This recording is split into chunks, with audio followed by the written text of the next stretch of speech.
Chapter 728. Dean picked up Ronan and threw him to another table. Ronan did not resist. He closed his eyes in pain, still fighting a psychological battle. Dean applied anesthetics to him and took the scalpel. He skillfully cut the skin on his back. He cut layer by layer like peeling garlic. After the back was exposed, he took the chain from the tank and wrapped it around his spine. Then he began to suture. The whole process was very smooth. Hero squatted on the ground. He saw that Ronan didn't make a sound. His eyes were full of sadness.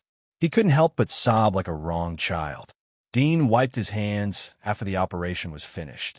"I'll give you back your freedom, and your loved ones will be safe when I become the master of the inner wall." The two of them were silent, dejected as if they had accepted their fate. Dean left the temple and asked Noyce to send food to both of them. He didn't worry that they would resist or escape. He just hoped that they could restore their strength as soon as possible. Another day passed in the blink of an eye. Dean finished his breakfast and was about to ask about the situation of the inner wall. Noyce rushed into the temple. "Master, it's not good. There is news from the observation tower that someone is coming out of the inner wall. It seems that they are coming towards us." Dean's heart turned cold.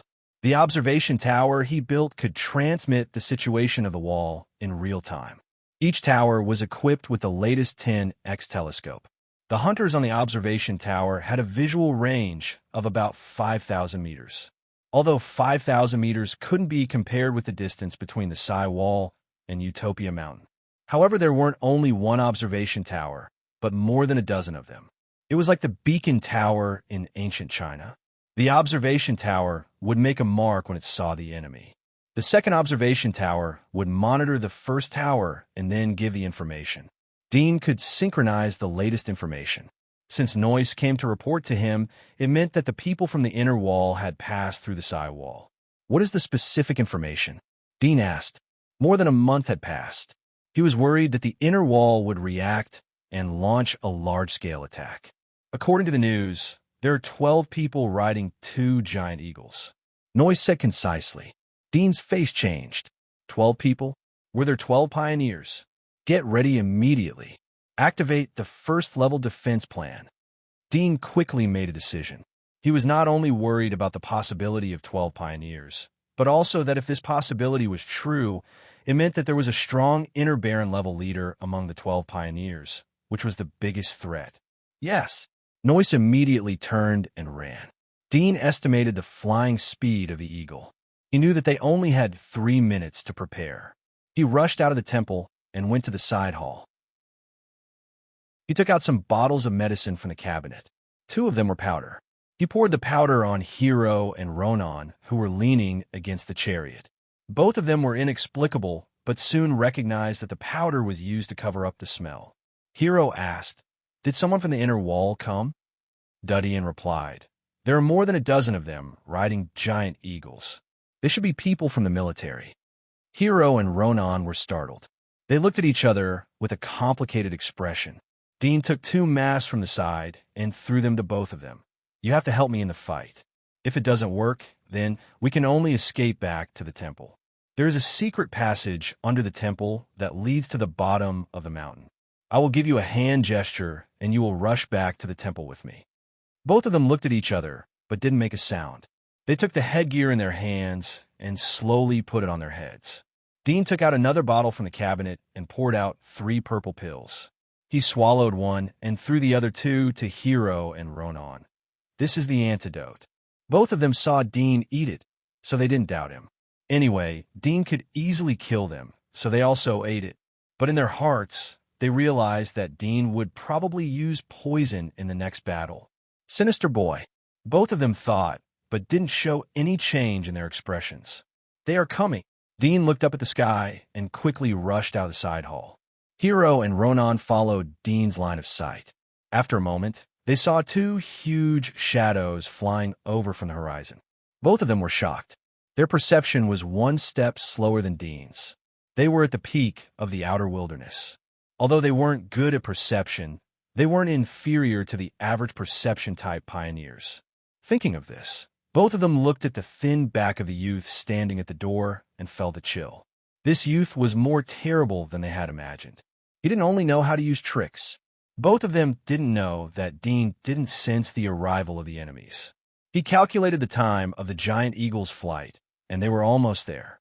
Sure enough, there are two giant eagles.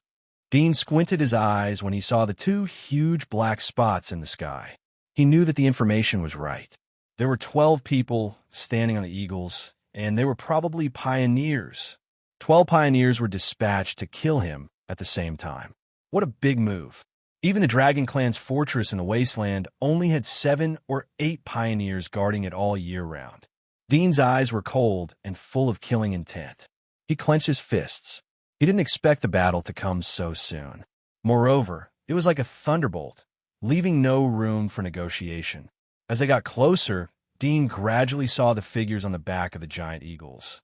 There were exactly 12 of them, and they were emitting exuberant heat. They were all pioneers. The last glimmer of hope in his heart was dashed. The worst news was that 3 of the heat sources were stronger than the other 10 pioneers. They were comparable to Hero and Ronan. Do I have to ask her for help? Dean thought of Aisha. She was his last life-saving charm. Judging from the current situation, it wouldn't be difficult to solve this crisis if Aisha took action. However, Aisha had to enter the demonic body to deal with so many people. Once she lost control, it would be very difficult to control her. What worried him the most was that if she took action with all her strength, her body might mutate into new tissues like the male corpse, and she would never be able to return to the appearance of a human again. While these thoughts were churning in his mind, his pupils suddenly shrank. 2 thick, murderous auras shot out from his eyes as he stared directly at the person on the back of one of the giant eagles. This person was one of the 3 strongest heat sources. She wore a set of dark green soft armor and held a giant spear in her hand. Her face was peerlessly beautiful. It was a face that he would never forget for the rest of his life. It was also a face that he hated to the bone. Hathaway. It was her. She came in person. Dean was waiting for the right time to kill the Dragon Clan by himself. He didn't expect that she would come to the outer wall and take the initiative to come to him. He clenched his fingers so tightly that his knuckles cracked. The silent killing intent in his body burst out like a flood, causing his eyes to bulge slightly and his pupils to heat up. Every pore on his body opened up and spurted out angry hot air. Every strand of his hair seemed to be standing up and exploding. Die, die, die. Chapter 729. At this time, Hathaway on a giant eagle seemed to have noticed Dean. Her watery eyes moved slightly, and she looked down at Dean, whose eyes were full of killing intent. At this moment, both of them were staring at each other, as if the space between them did not exist at all. Then, the corner of her mouth slightly curled up. The tyrannical aura in Dean's eyes instantly became strong, and the strong killing intent made his handsome face distorted. He stared at her. Whoosh, whoosh. The giant eagle flapped its wings, and the whistling sound of flying became clearer. The 2 giant eagles flew over the square in a blink of an eye, like 2 dark clouds floating over, blocking the morning sun, and reflecting 2 huge shadows on the square. The Knights of Light who were guarding outside the square looked up at this scene with their mouths wide open, dumbstruck. Barton, who had just finished his breakfast and was about to come over to greet Dean, was standing in the corridor looking at the 2 giant eagles above his head. He could even see the sharp claws below the eagles, which were as sharp as iron hooks, glowing with cold luster. 2 eagle cries sounded, and the giant eagles landed on the square. The wind rolled up, and the dust swept towards Dean. Dean stared at Hathaway, who was standing on the head of the eagle, without blinking. Her appearance was exactly the same as when he first saw her. The green soft armor was her favorite color. She had a harmless smile on her face, as if she was meeting an old acquaintance. The killing intent in Dean's heart could not be contained, which made him crazy, but his brain was extraordinarily calm, so that his face still maintained an angry and ferocious expression, showing uncontrollable killing intent. Hathaway looked at Dean's appearance, covered her mouth, and chuckled. "You look so fierce. Are you going to eat me?" Dean gritted his teeth and said word by word, "Your meat is rotten. I will only marinate you and feed you to the dogs." "Shut up," a young man in armor shouted from the giant eagle next to him, and he angrily rebuked Dean. "Who do you think you are? How dare you talk to Princess Hathaway like this? Do you know who she is? Shout out to her 3 times and apologize. Otherwise, I'll make sure your head falls to the ground." Dean's eyes were gloomy as he looked at him. "Who the hell are you? Master didn't say anything, but you are shouting. You're courting death." The young man was furious. He jumped up from the giant eagle and flew over like a rock. After landing on the ground, he rushed toward Dean like a sharp sword. He put his palms behind his back, and the moment he approached, he pulled out a sword and stabbed Dean's throat. Scram! The killing intent in Dean's heart could not be suppressed. He roared and instantly erupted with anger. The bones on his arm bulged as he punched. Bang! The fist collided with the sharp sword. The sharp sword pierced the fist, and the fist followed the blade of the sword all the way forward until it hit the hilt. The anger in the young man's eyes suddenly disappeared, and there was a trace of astonishment. He found that his sword was fixed and could not move. At the same time, Dean's other fist smashed into the young man's face. Crack! The young man's long sword fell out of his hand, and his body flew upside down, smashed on the ground, slid for dozens of meters, and rolled in front of the giant eagle's claws. There was no sound. A huge hole appeared on his face, and he died on the spot. Dean had retracted his fist, and a 20-centimeter-long white bone spur protruded from his fist, slowly retracted back into his body. As for the sword in his other fist, as he loosened his fist, the sword did not pierce into his fist, but pierced through the gap between his fingers, only cutting a little bit of his arm. It was precisely because of this that he used his fingers to clamp the sword and fix it in place. The people on the giant eagle looked at the scene that happened in a flash. They did not react until the young man bumped into the eagle's claws. Seeing that he was dead, they were all dumbfounded, and their faces were full of astonishment and disbelief. This young man was a pioneer, but he was killed by a punch? For a time, the eyes of the people looking at Dean were no longer relaxed and indifferent, but revealed a dignified look. Although the young man did not use the devil body and carelessly attacked, Dean could kill him, which was enough to prove that he was also a pioneer. However, judging from the heat source on Dean's body, he was just a primary frontiersman. Hathaway was also surprised. She remembered that when she first met Dean outside the giant wall, he was just a little hunter. Later, he was sent to the dragon family to become a dragon guard and received resources to cultivate, but he was only a frontiersman. She did not expect that when they met again, Dean had become a pioneer at the same level as her. "Your Royal Highness, is this the rebel that you said was disturbing the outer wall?" A slender woman on the giant eagle asked Hathaway. Hathaway nodded slightly. The monastery should have mentioned it. The military also knows that the outer wall has been occupied by someone who is trying to establish himself as the king. Moreover, he is related to the recent outbreak of ptomaine in the inner wall. Our dragon family has evidence that shows that he is probably the one who is controlling the ptomaine. This person must be eliminated. However, it is not that simple here. In addition to him, there should be other strong people in charge.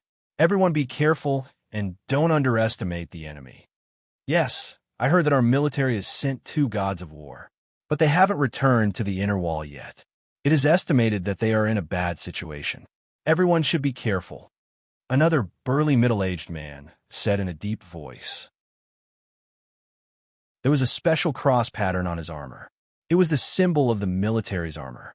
The rest of the people were surprised as they heard his words. They didn't expect that the 2 gods of war of the military would die here.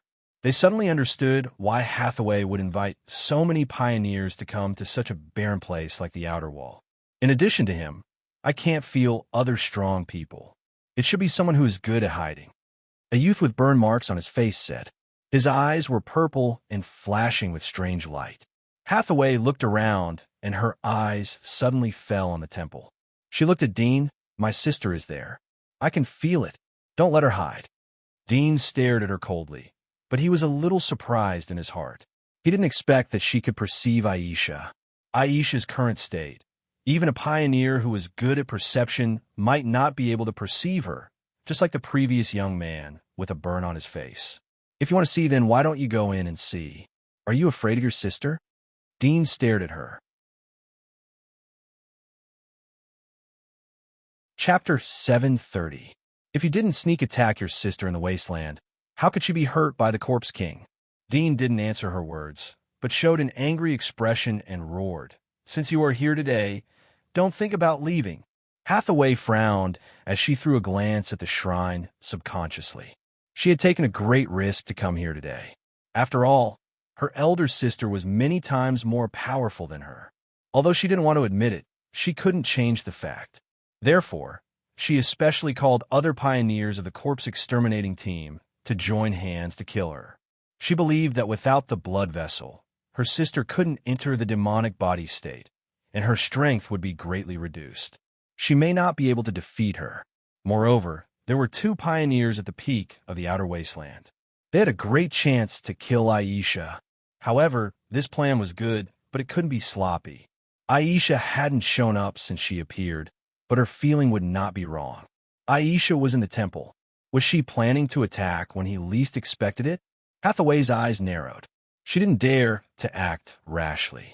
She thought for a moment and said to a bald, middle-aged man next to her, "Magic Scorpion War God, you deal with this untouchable who disturbs the rules of the outer wasteland. After dealing with him, we will act together." "No problem," the bald, middle-aged man agreed without thinking. Although Dean had killed the pioneer with one punch, people with discerning eyes could see that the youth was careless and rashly attacked without entering the demonic body state, so he was caught off guard and was killed by Dean. The strength that Dean showed was only at the level of an ordinary pioneer. For the bald middle-aged man, he could kill him easily. "Are you sure that Aisha is really there?" Another old man wearing a black robe next to him said. He had an imposing appearance, extremely prominent cheekbones, and a pair of eagle eyes full of cold, killing intent. There was a monastery symbol on the chest of his robe. Hathaway nodded slightly. "I can't be wrong. I can feel that she is there. It's definitely her. In that case, don't be careless. Aisha has been a saint for many years, and her strength is not small. It is said that the power of the bloodline has been awakened many times. I just don't know how many times it has awakened." The black-robe old man said and looked at Hathaway. 3 times of awakening. Hathaway said, "Hiss." Everyone sucked in a breath of cold air, and their eyes were filled with shock.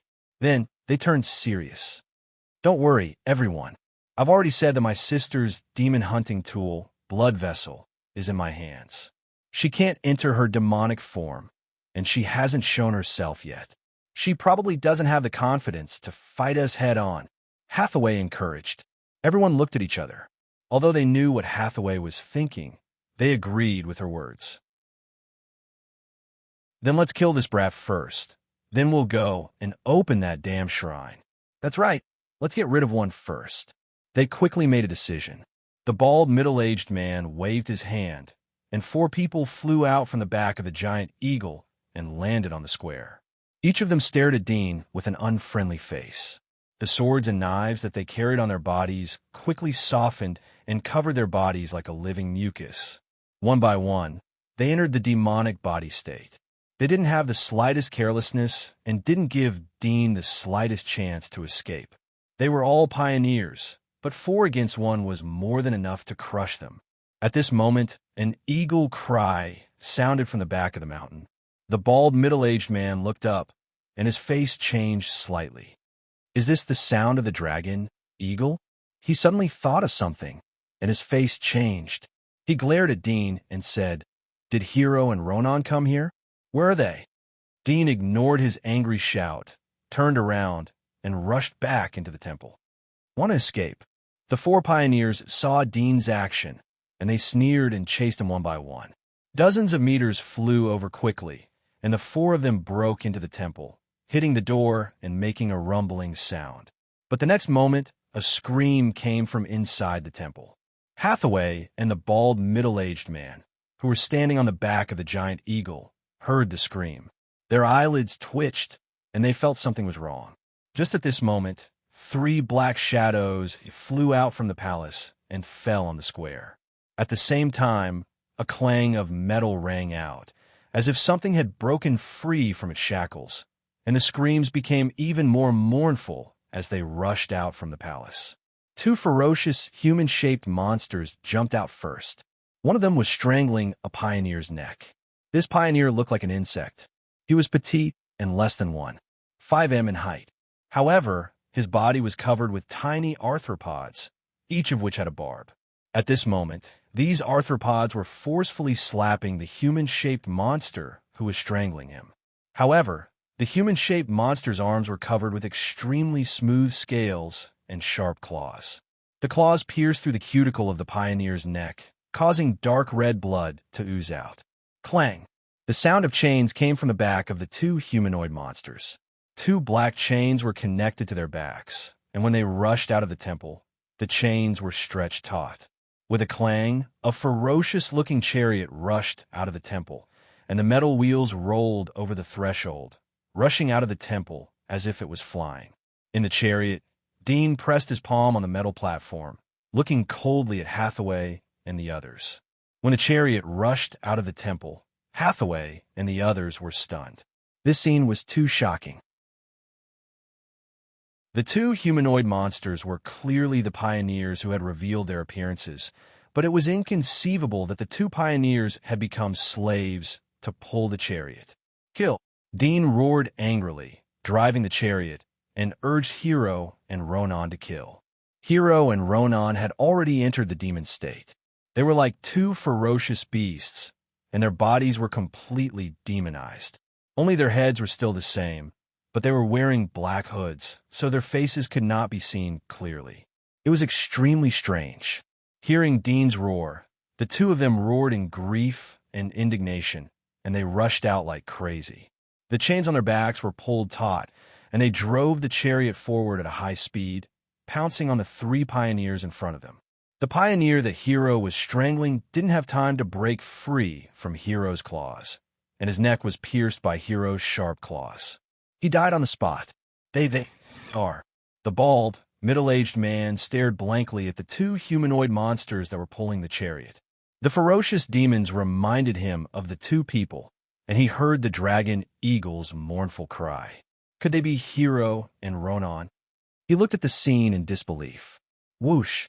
Hero and Ronan quickly caught up with the 3 pioneers. They were obviously much faster than the 3 pioneers, and they pulled the chariot forward. The 3 of them were so scared that they hurriedly retreated. They could tell that the 2 of them weren't existences that they could resist, so they turned around and fled to the giant eagle's feet. The distance between the hall and the giant eagle wasn't far, and the 3 of them quickly returned to the giant eagle's feet. At this time, the bald, middle-aged man reacted. He roared and jumped off the giant eagle and shouted at the 2 people that were rushing at him, "Stop! Hero, Ronan!" Hearing his roar, Hero and Ronan were stunned, and they immediately stopped. Their faces under the balaclavas were extremely ugly, and their eyes that were exposed from the eye sockets of the balaclavas flickered slightly. They didn't dare to look at the bald, middle-aged man. The others were stunned when they heard the bald, middle-aged man's roar. They looked at the 2 people who had stopped, and they were dumbfounded for a moment. They looked at the scene in disbelief. The 2 people who were pulling the chariot like slaves were actually the 2 war gods, Hero and Ronan.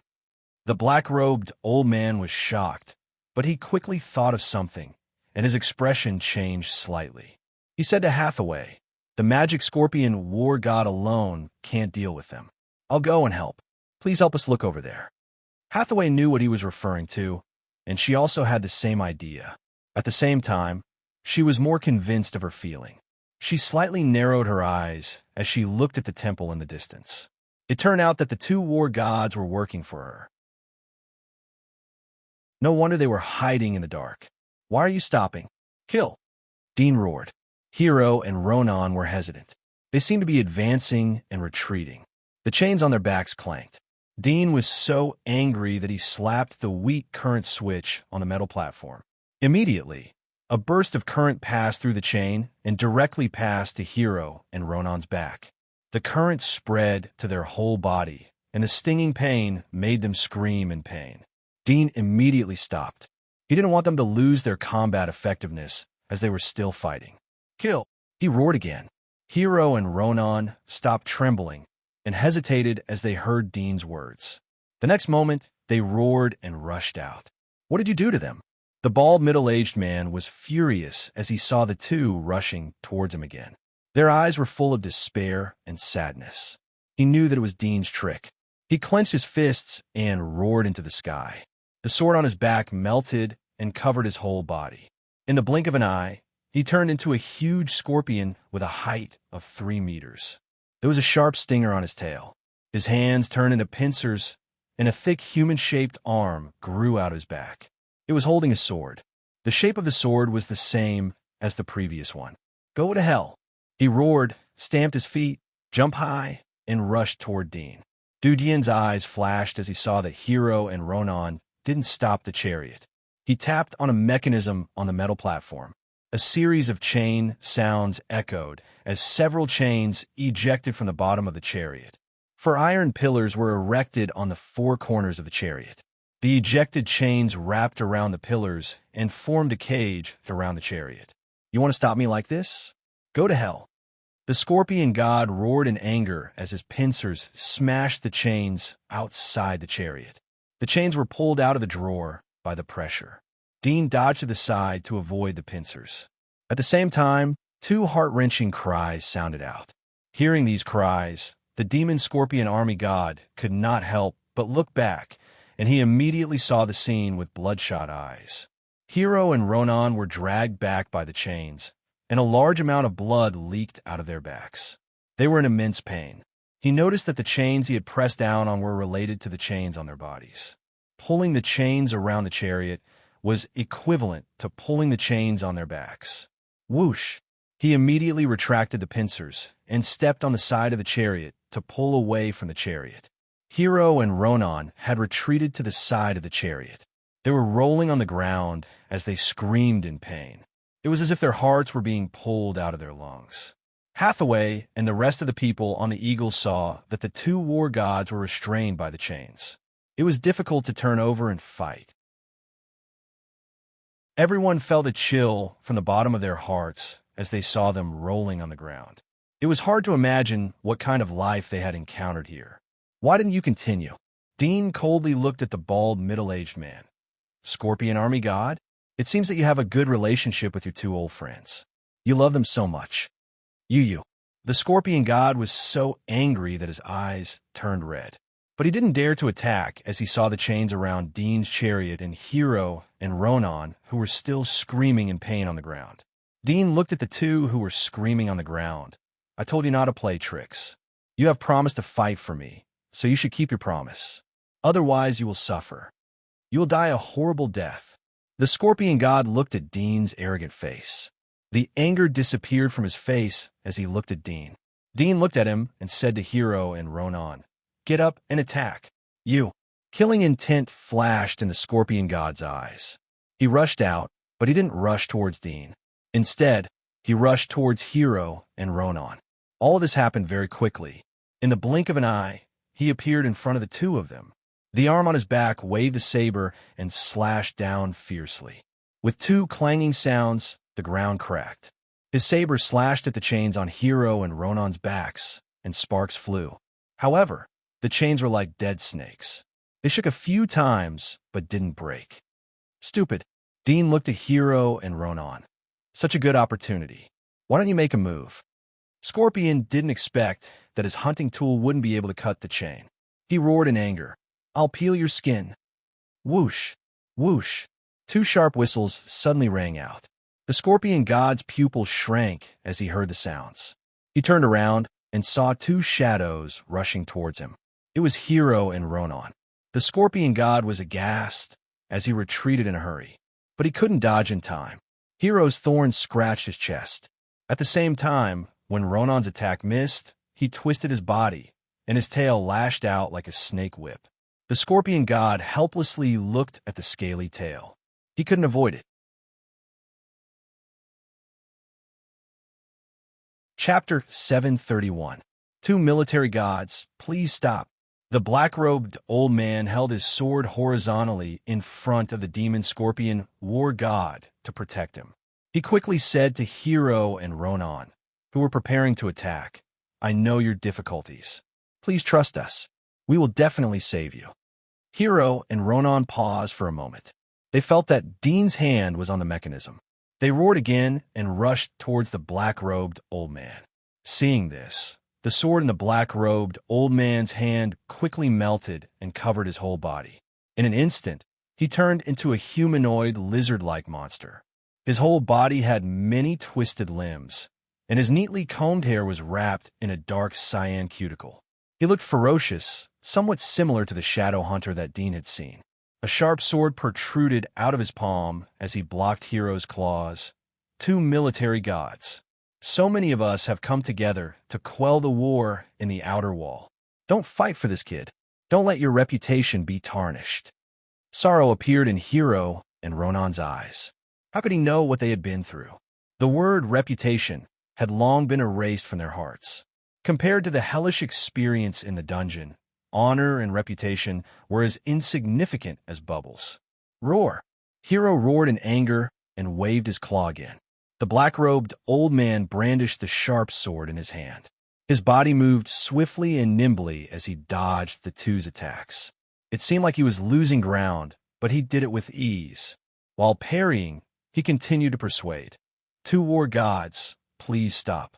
Once we kill this brat, we will immediately release you." Hero and Ronan didn't listen to him as they attacked like crazy. The outer edge of the wheels had diamond-shaped spikes which stirred the air. It made it impossible for people to get close to the chariot. "If you want to kill me, then you will have to bury them with me." Dean saw that the old man didn't give up, so he ridiculed, "Don't talk flowery words. If they stop and let you attack me, then the chain will be destroyed and their spine will be pulled out. Not only will I die, but they will also die. What's the point of giving them a medal of glory?" The black-robed old man's face changed as he glared at Dean. "Brat, don't be too proud. Do you think that they can protect you?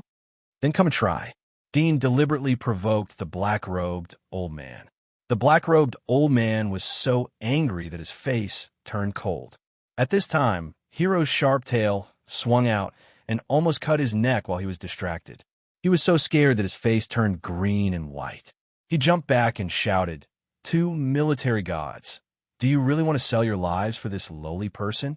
Where's your backbone?" When Hero and Ronan heard him mention the word backbone, they immediately roared in grief and anger, and their attacks became fiercer. Scorpion, on the other side, saw that they were determined to protect Dean. There was a trace of decisiveness in his eyes as he looked at the people on the eagle. "All of you come and help.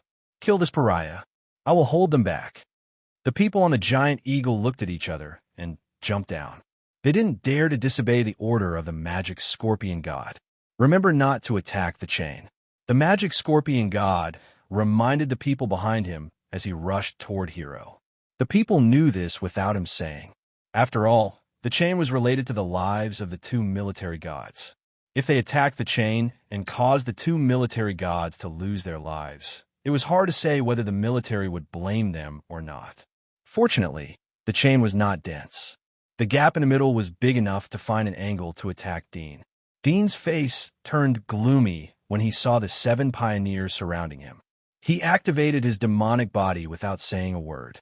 The giant sword on his back melted and covered his body. Sharp blade-like limbs grew all over his body. He looked like a monster made of countless blades. Only the part above his neck looked like a human. "Is that the Splitter's demonic body?" One of the pioneers couldn't help but exclaim when he saw Dean's demonic body. The black-robed old man and the magic scorpion god who were fighting with Hero and Ronan also looked over. Hathaway, who was on the giant eagle, also lowered her eyebrows. When she saw Dean's demonic body, a trace of surprise flashed through her eyes. Legendary magic marks were rare, even among the pioneers. Most of the pioneers only had rare magic marks, but legendary magic marks were the keys to the inner wilderness. Only the Witcher clans had legendary magic marks in reserve. Dean looked at the 7 pioneers around him coldly. His super wide field of vision allowed him to see the posture of each pioneer. It was like 7 humanoid monsters surrounded him from all directions.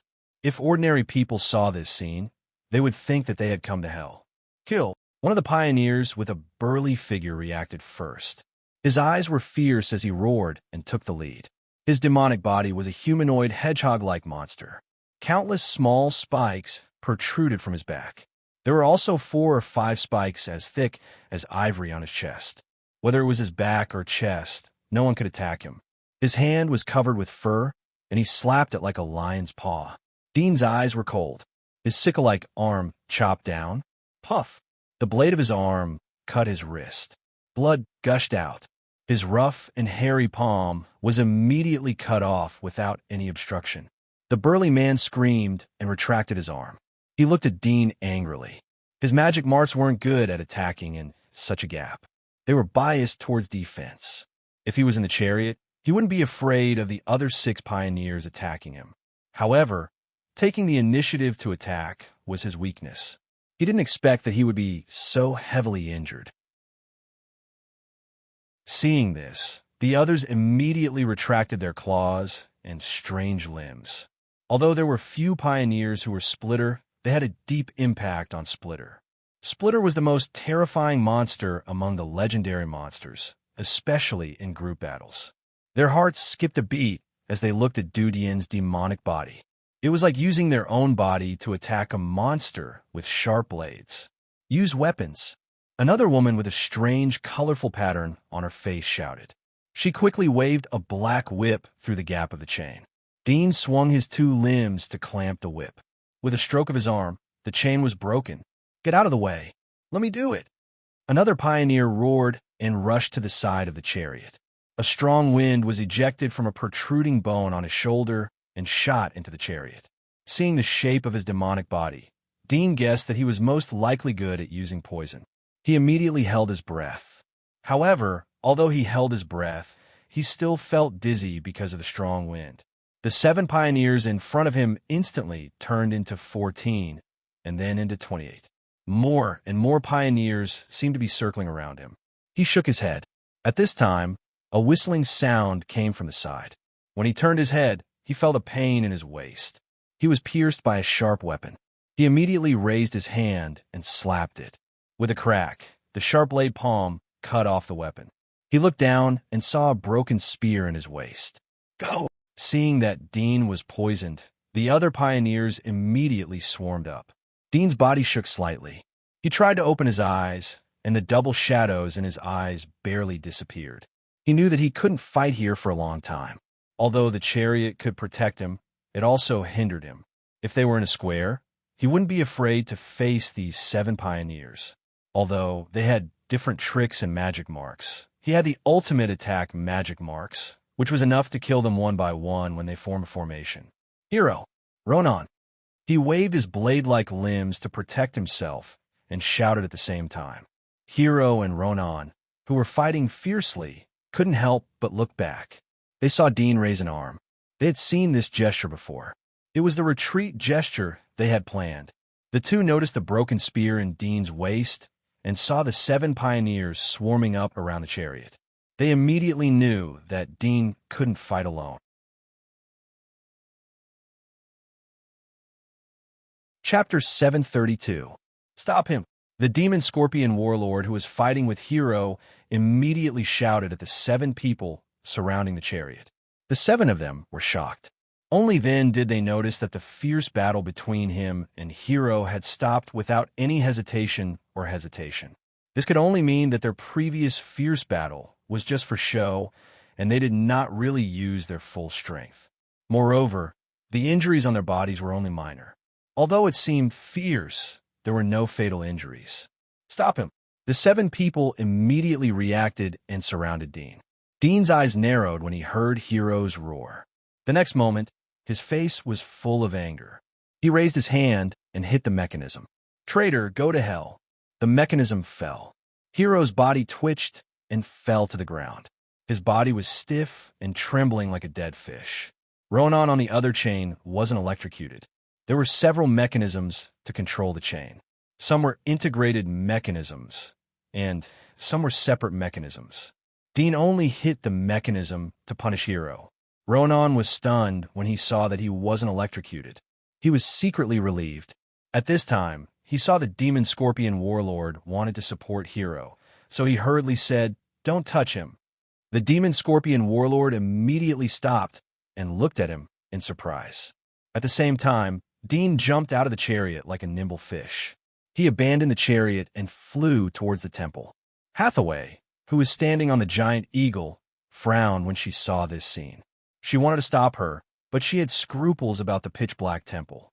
She was worried that Aisha would take the opportunity to launch a sneak attack. At this time, the 7 pioneers tried their best to catch up with Dean.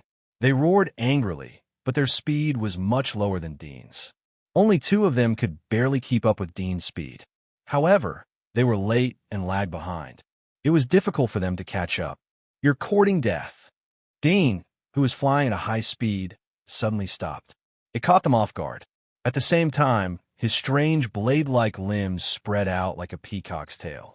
The sharp blades on his limbs reflected the cold, murderous aura. He suddenly strangled the 2 people who were chasing him. The pupils of the 2 shrank, and they were scared out of their wits. They didn't expect that Dean would dare to turn back and kill them when he was desperately escaping. They had no time to defend themselves and could only wave their weapons to block. Chi! Chi! Their weapons were instantly cut off, and even their bodies were cut into several pieces. One of them died on the spot, while the other reacted quickly and avoided the fatal parts. Although he was cut in half, he didn't die after his upper body fell to the ground. At the same time, he quickly crawled back with his hands. He didn't even care about the internal organs and blood flowing out of his abdomen, and let his intestines and stomach drag on the ground. This scene was extremely bloody, and it sent chills down everyone's spine. The speed of the 5 people chasing after him immediately decreased. Dudian didn't look back as he turned and rushed towards the temple.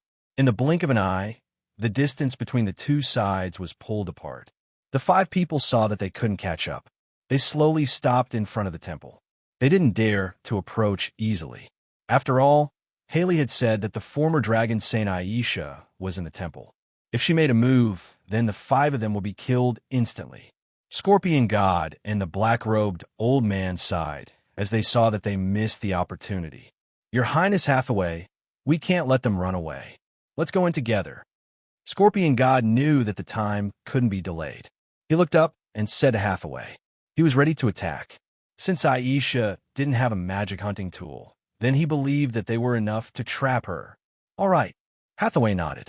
She understood that they couldn't wait for a long time.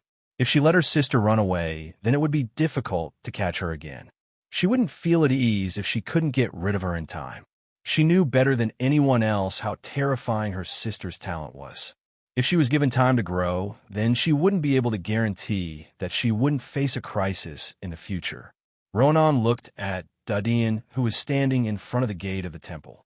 The latter's cold expression struck his brain like lightning. Ronan's expression reminded him of the time before he and Hero were captured.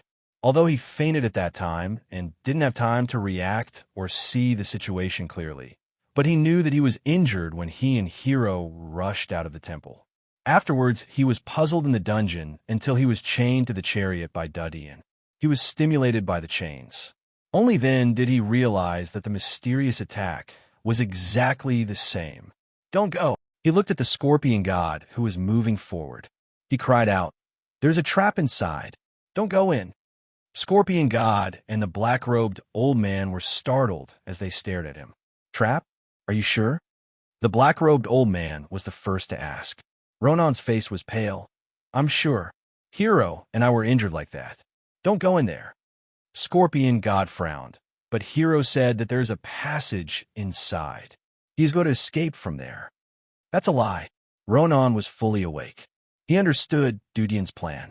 He deliberately told them that there was a secret passage inside. If they betrayed him, then they would say it and lure the others to take advantage of the situation to catch them in one fell swoop. His heart trembled slightly as he felt fear. In his eyes, The youth in front of him was a devil in human skin, dirty and evil. He immediately said to the demon scorpion war god and the rest, "It's a trap inside. You must not go in, or else. Speaking up to hear, his heart surged with sorrow. The miserable experience in the dungeon was unbearable for him to recall. Haley frowned as she looked at Ronan. She turned to look at the temple. She saw that Dadian was still standing in front of the door. He didn't go into the temple to escape. If it was an ordinary person, it would undoubtedly confirm Ronan's words. There was a trap inside, and Dadian was waiting for them to go in. However, she had been with Dadian before, so she had a good understanding of this youth. He was a very cunning person. If what Ronan said was true, then what he did was obviously a failure.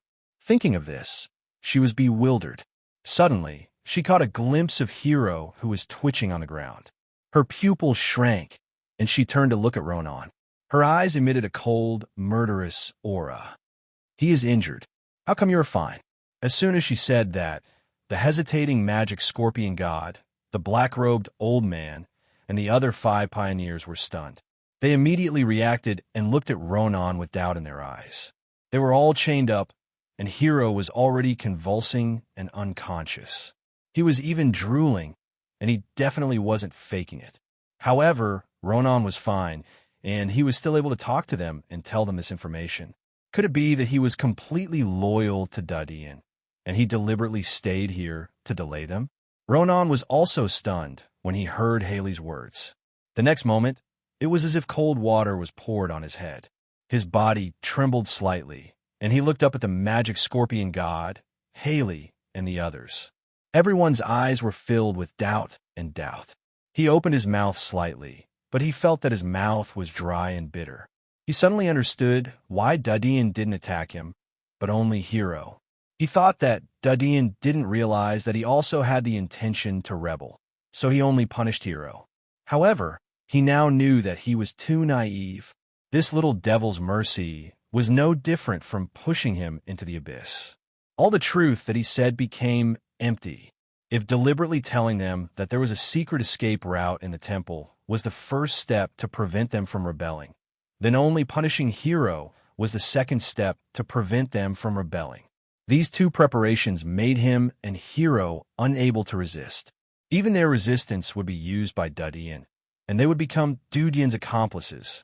He suddenly wanted to cry, and he had never felt so powerless before. "I really didn't lie to you." His voice was bitter, and he felt like he was struggling on his deathbed. After understanding Dadian's plan, he naturally knew what kind of image he had in the hearts of Haley and the others. At the same time, he also thought of another point that he was at a loss. Why didn't Dean directly attack him and make him faint? That way, he wouldn't betray them, and he would lose the risk of arguing with them. Regarding this point, the only answer he could think of was that Dadian probably calculated that if they fainted at the same time, their one-sided word alone might not be able to completely convince Haley and the others. After all, a person who could betray them at any time shouldn't get such important information. Once they were suspicious, it would be very difficult to trick them into entering the temple. Looking at Ronan's pale explanation, Haley frowned even tighter. The other 5 pioneers were also skeptical. Some of them had already put away their weapons, and they helped the pioneer who was cut at the waist to put his organs into his abdomen.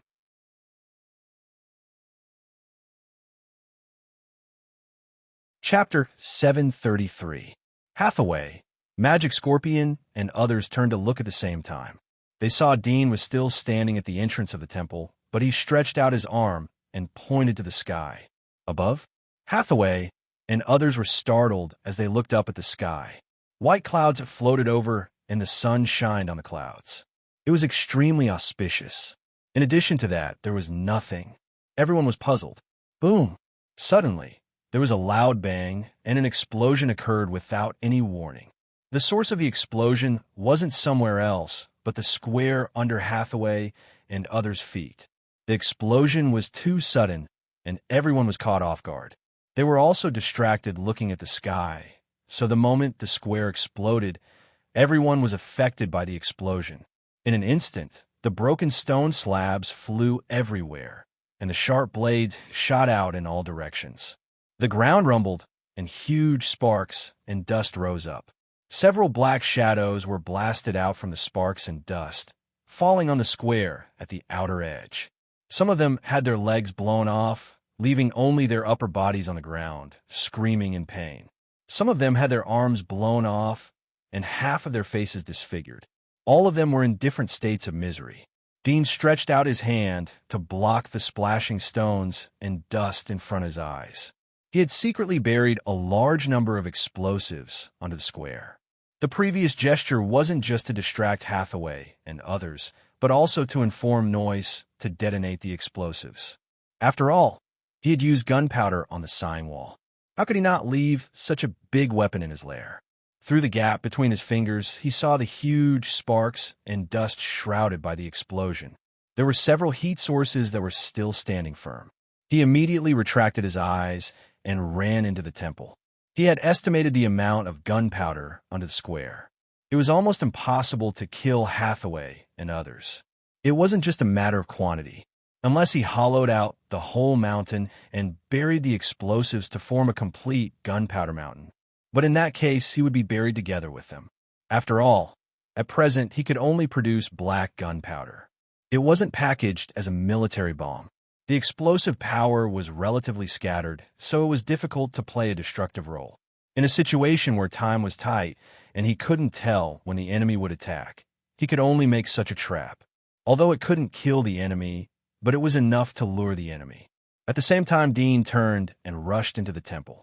Several figures rushed out of the dust and sparks. They were Hathaway, Magic Scorpion God, and the black-robed old man. Two more people followed them out of the dust and sparks, but they were more embarrassed than the other three. Their bodies were full of injuries.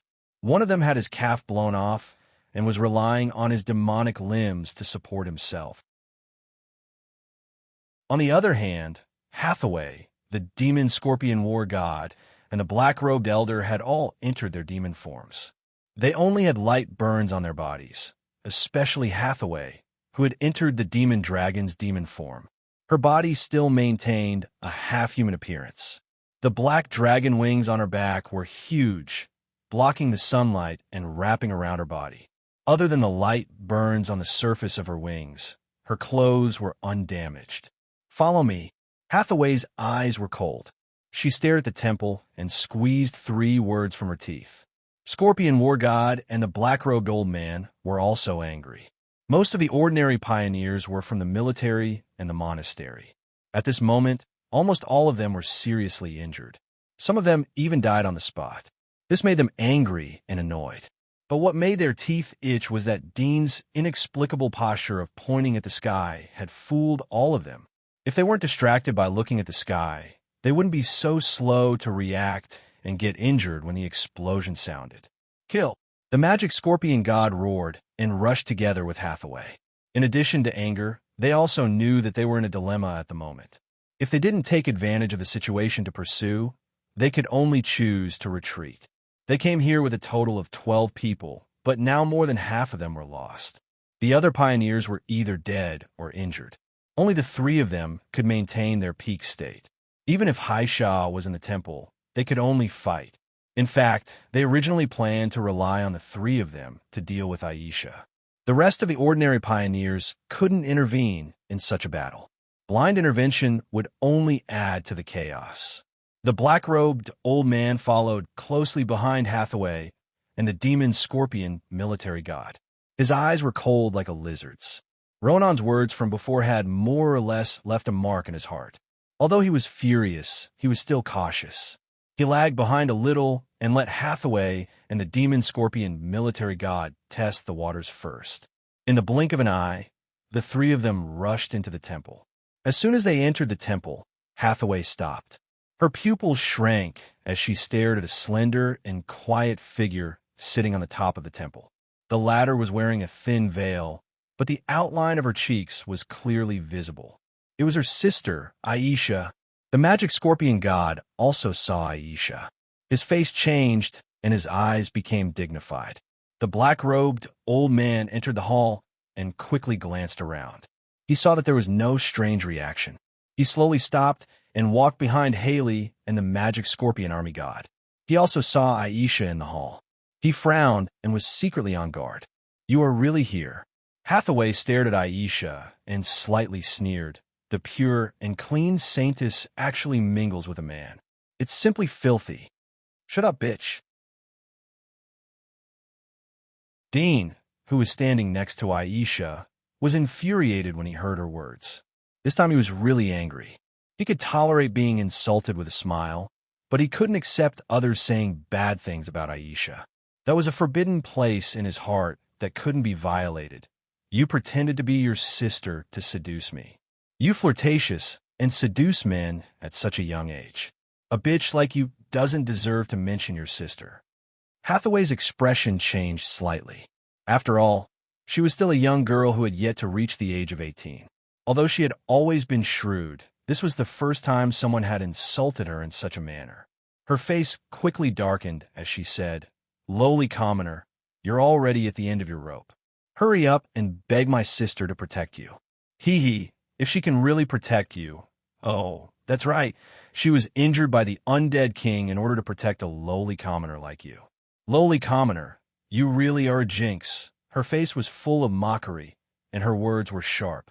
Each word was like a knife stabbing into Dean's heart. Dean knew that he had to calm down, but when he heard her words, he still felt his eyes turn red. The blood in his body was about to explode. His body trembled slightly, and he clenched his fists tightly. The killing intent and anger in his heart, as well as a deeper layer of sadness, were completely present on his face.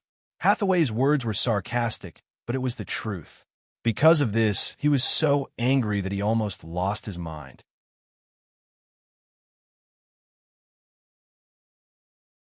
Chapter 734. "Your Highness Hathaway, your sister's state doesn't seem to be right," the black-robed old man suddenly said. He stared at Aisha, who was wearing a veil. "Look at her pupils. They seem to be completely black. Has she—" Hathaway and the demon scorpion army god were shocked when they heard his words. They found out that Aisha's eyes were dark like a deep pool. There seemed to be no white in her eyes. Hathaway's face changed as she looked at Dean. "What's going on? What's going on?" Dean heard her words and laughed, but his expression became distorted and ferocious. "You asked me what's going on? Have you forgotten what you have done? If it wasn't for you. At this point, he fiercely gritted his teeth and stared at her, as if he wanted to kill her. Hathaway was startled for a moment, and the last scene she saw when she flew away suddenly appeared in her mind. She suddenly understood everything.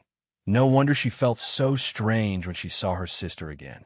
She couldn't help but laugh. "So that's how it is. I didn't expect her to be as strong as I imagined, and she was still no match for that corpse king.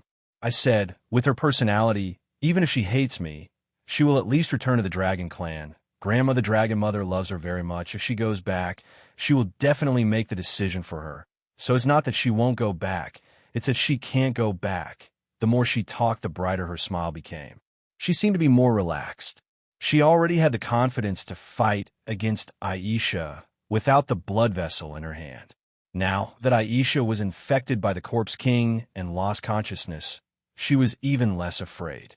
Even without the help of the magic scorpion war god and the old man in black robe, she still had the victory in her grasp. Dean looked at her smile, and the madness in his eyes slowly cooled down. He looked at her quietly and straight. Any words were superfluous at this moment. He did not say a word. All the anger and uncontrollable emotions were gone. He slowly raised his palm and patted on a wooden post next to him. As soon as the wooden pillar fell, there seemed to be the sound of a mechanism twisting and turning in the hall. The magic scorpion god and the black-robed old man were shocked as they heard the sound. The previous battle had made them understand the sinister and cunning side of the boy. They didn't dare to take it lightly, even though the odds of winning were greater at the moment. Very quickly, the two of them noticed that water was silently flowing out from all over the hall, quietly flowing and covering the ground beneath their feet. Water? The three of them were surprised as they saw the water spread to their feet. They didn't know whether it was clean water or some unknown venom.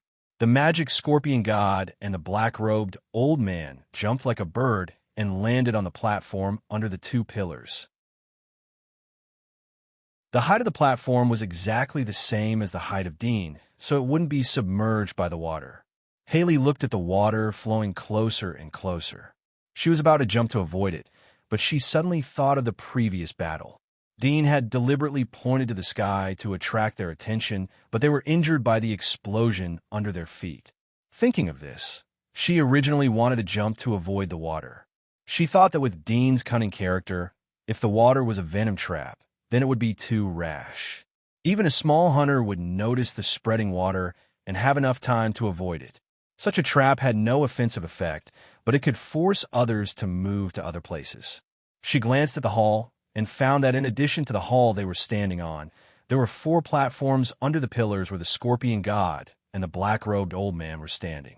If one thought that the water was venom, then most people would jump to these 4 platforms to escape. However, the strangest thing was why there was a platform under the pillars. Haley's pupils shrank as she shouted to the magic scorpion god and the black-robed old man, "Get out of there! It's the real trap!" The magic scorpion god and the black-robed old man were startled but reacted instantly. Dean's palm had touched the lion's head and pressed it down. How fast was the electric current? Even the pioneers couldn't reach 1% of it. The demon scorpion war god and the black-robed old man had yet to lift their feet when their bodies suddenly trembled. They were stuck to the high platform by the electric current, twitching and trembling. It was as if they were performing a strange dance on the spot. Their eyes were blank, and as the trembling became more and more intense, even saliva was spilling out of their mouths. Seeing their strange appearance, Hathaway immediately thought of Hero, who was chained to the chariot outside. He was also in the same situation, his whole body inexplicably twitching. A chill rose in her heart. This attack was too strange. She couldn't understand how Dean attacked. Was it venom? However, the demon scorpion war god and the black-robed elder did not touch anything at all. Even if the platform was covered in poison, they were still wearing battle boots and they did not touch their bodies. Could it be that this mysterious poison could poison people through their clothes? She couldn't imagine what kind of poison this was. Out of all the poisons she knew, none had such a terrifying effect. Moreover, in her heart, she believed that this was not a poison, but a mysterious special method that she had never seen before. She didn't go forward to help them. Ronan had stopped the magic scorpion god from saving Hero.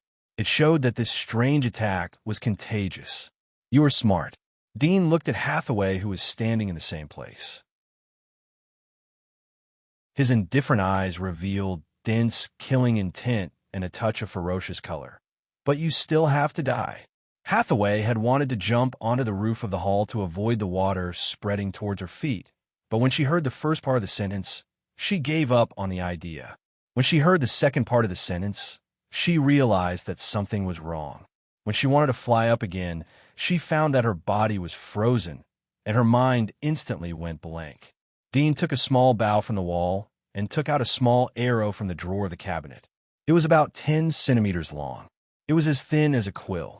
He looked at Hathaway, who was trembling from the electric current in the water. He unceremoniously aimed at her throat and shot the arrow. The arrow was as thin as a pencil in an instant.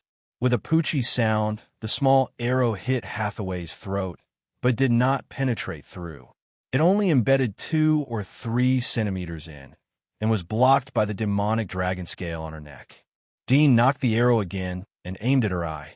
"Die!"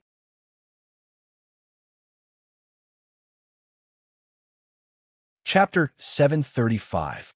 Dean quickly grabbed another small arrow and was about to shoot it into her other eye socket. Suddenly, Haley looked up to the sky and screamed. The wings of the demonic dragon flapped and hugged her body. Her body left the ground and flew towards the dome of the hall. Dean's face changed. The small arrow in his hand quickly shot out and nailed on one of her wings. However, at this moment, Hathaway had already gotten rid of the paralysis caused by the electric current. Her wings turned into a black hurricane and swept toward the dome at an extremely fast speed. With a bang, She crashed into the mud bricks of the dome, creating a huge hole, and flew straight into the distant sky. Dean didn't expect her to break free from the electric shock. He was surprised and angry. He flapped his wings and quickly chased after her. Hathaway's face was full of panic and anger. Her beautiful smiling face was now incomparably hideous. Her tail curled around the small arrow on her wing and fiercely swung it towards Dean. Dean hurriedly dodged. The arrow almost touched his cheek. He was almost stabbed. "I will kill you!" Hathaway's sharp voice spread through the sky. She was full of killing intent and endless anger. She didn't look back as she flew towards the sighing wall. Dean rushed out of the roof of the hall. He saw that Hathaway was already thousands of meters away. It was almost impossible to catch up with her. He was so angry that his heart was about to explode. The enemy he had already captured had actually escaped. If it was the demon scorpion war god and the others who had escaped, he would not be so angry. However, the person who had escaped was the person he wanted to kill the most, the person he hated the most. He roared to the sky to vent the anger in his heart. At this time, Hathaway's back had completely disappeared from his eyes. She was submerged in the white clouds in the sky. Dean's eyes were like those of a ghost in the abyss. After a long time, he slowly retracted his eyes. The killing intent in his eyes gradually faded, and he restored his calmness. At this time, he thought of the magic scorpion army and the black-robed old man who were still in the hall. He immediately turned around and drilled into the hall through the hole in the dome. He saw that the two had fallen to the ground and had fainted. The power has been strengthened. How could it fail to trap 3 people at once? Dean clenched his fists. It was such a once-in-a-lifetime opportunity, but he let Hathaway run away. It was really a great hatred in his heart. He raised his hand and turned off the mechanism. Then, he went forward and crippled the tendons of the hands and feet of the demon scorpion army god and the black-robed old man. Then, he stabbed daggers and steel needles at the weak points of their joints to restrict their movements. After doing all this, he looked up at the hole in the dome and cursed in his heart. The walls of this temple were all made of metal, but the dome was not made of metal. Instead, it was made of concrete. If it was made of metal, it would inevitably attract lightning when it rained. Although there was a lightning rod, a metal building would make the lightning rod useless. It was because of this safety consideration that they did not choose to use a full metal roof, which allowed Hathaway to escape successfully. If she turned around and rushed out of the hall, she would be hit by the electricity on the door again, and her chances of escaping would be much smaller. Perhaps this was fate? He was angry in his heart. Hathaway didn't know about the conductive material, but she chose to escape through the dome. He didn't know whether it was because of her good luck or because she was eager to escape that she chose the fastest route to escape. "I'm sorry. I couldn't keep her." Dean looked at Aisha. His eyes were full of guilt and sadness. He reached out to cover her cold hands and put them on his forehead. He couldn't help but want to cry. Aisha was silent and didn't respond. Dean put her cold hand on his forehead. He was full of remorse and guilt. After a long time, he raised his head and said, "But she was hit by my arrow. There is mercury and poison in the arrow. She shouldn't be able to live." Aisha was still silent. Dean stared at her. "Sooner or later, I will kill my way to the Dragon Clan, even if she is lucky enough to survive. I will make her corpse kneel in front of you and repent to you." Aisha's face didn't have the slightest emotion, as if she didn't hear it. Dean looked at her for a moment and slowly turned his head. His eyes fell on several figures outside the hall. His eyes flashed, and he immediately rushed out. On the broken square outside, the dust from the explosion hadn't subsided yet. There was still dust in the air. Several pioneers were lying on the ground. Some seemed to have fainted. Some were crawling together in pairs, bandaging their wounds, applying medicinal powder, and trying to save themselves. Dean's sudden appearance startled several conscious pioneers. They looked at him in astonishment. They didn't expect that he could come out of the temple alive. Very soon, the pioneers noticed that there was no sound of the battle between the demon scorpion war god and the black-robed old man. Moreover, Hathaway had flown away in the sky earlier. An ominous premonition immediately filled the hearts of the pioneers. Sins are irredeemable. Dudian whispered in a low voice and flew away. Kill! One of the pioneers with a broken arm saw Dean pouncing on him. Although he was frightened, he was not weak at all. He roared and pounced on Dean. However, the next moment, he was surrounded by the sharp, blade-like limbs on Dean's back. The limbs flashed and cut huge wounds on his body. Dean didn't kill him. He just knocked him unconscious and then rushed towards another person. Even if they were in their peak state, it was very difficult for them to fight against Dean. Moreover, they were seriously injured at the moment, so they were quickly defeated by Dean. When the battle was over, Dean waved his hand. Noise, who was standing on the edge of the square, immediately rushed over. Master, are you okay? Dean shook his head and pointed at the pioneers on the ground. Put them in the dungeon and deal with them the same way as Hero, Ronan, and the two in the temple. Noise was relieved to see Dean safe and sound. He immediately turned and ran to call the guards. Half an hour later, the square completely calmed down. Only the deep pit of the explosion told about the terrible battle that took place here. Dean wearily sat back on the throne of the temple. He was still worried about Hathaway's escape. He closed his eyes, and after a long time, he exhaled and gradually calmed down the depression in his heart. It was meaningless to continue to be angry. It would only delay his time and energy. He waited for Noise to return and immediately asked him to call the wall builders to repair the square. At the same time, he called the attendants to clean up the water stains in the hall. How was the construction of our second base? Dean asked Noise. He asked Noise to hand over this matter to Hawkeye. He didn't know the progress.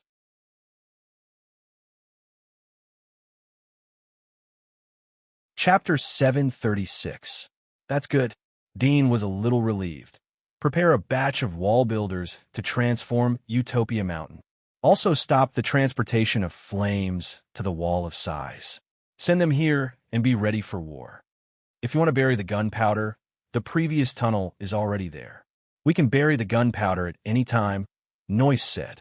Dean shook his head. The previous amount of gunpowder was too little. This time we have to bury the entire mountain with gunpowder. This time they suffered a big loss. The next time they come, they will be more prepared.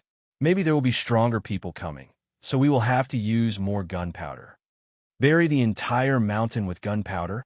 Noise couldn't help but ask. If that's the case, won't everyone on the mountain be able to survive the explosion? Dudian nodded. So let Barton and Sergei go to the second base to deal with the affairs there. I'll take care of things here. But in that case, you will also be injured. I have my own ways to protect myself. Go ahead and do it. Dean's eyes were calm as he said, in addition, send more people to patrol the mountain. Be on high alert. Don't relax even for a moment. Noise was startled. He was about to open his mouth, but he was shocked. Since he was going to bury the gunpowder, why would he send people to patrol the mountain? Obviously, it was unnecessary. He was well aware of Dean's ruthless means.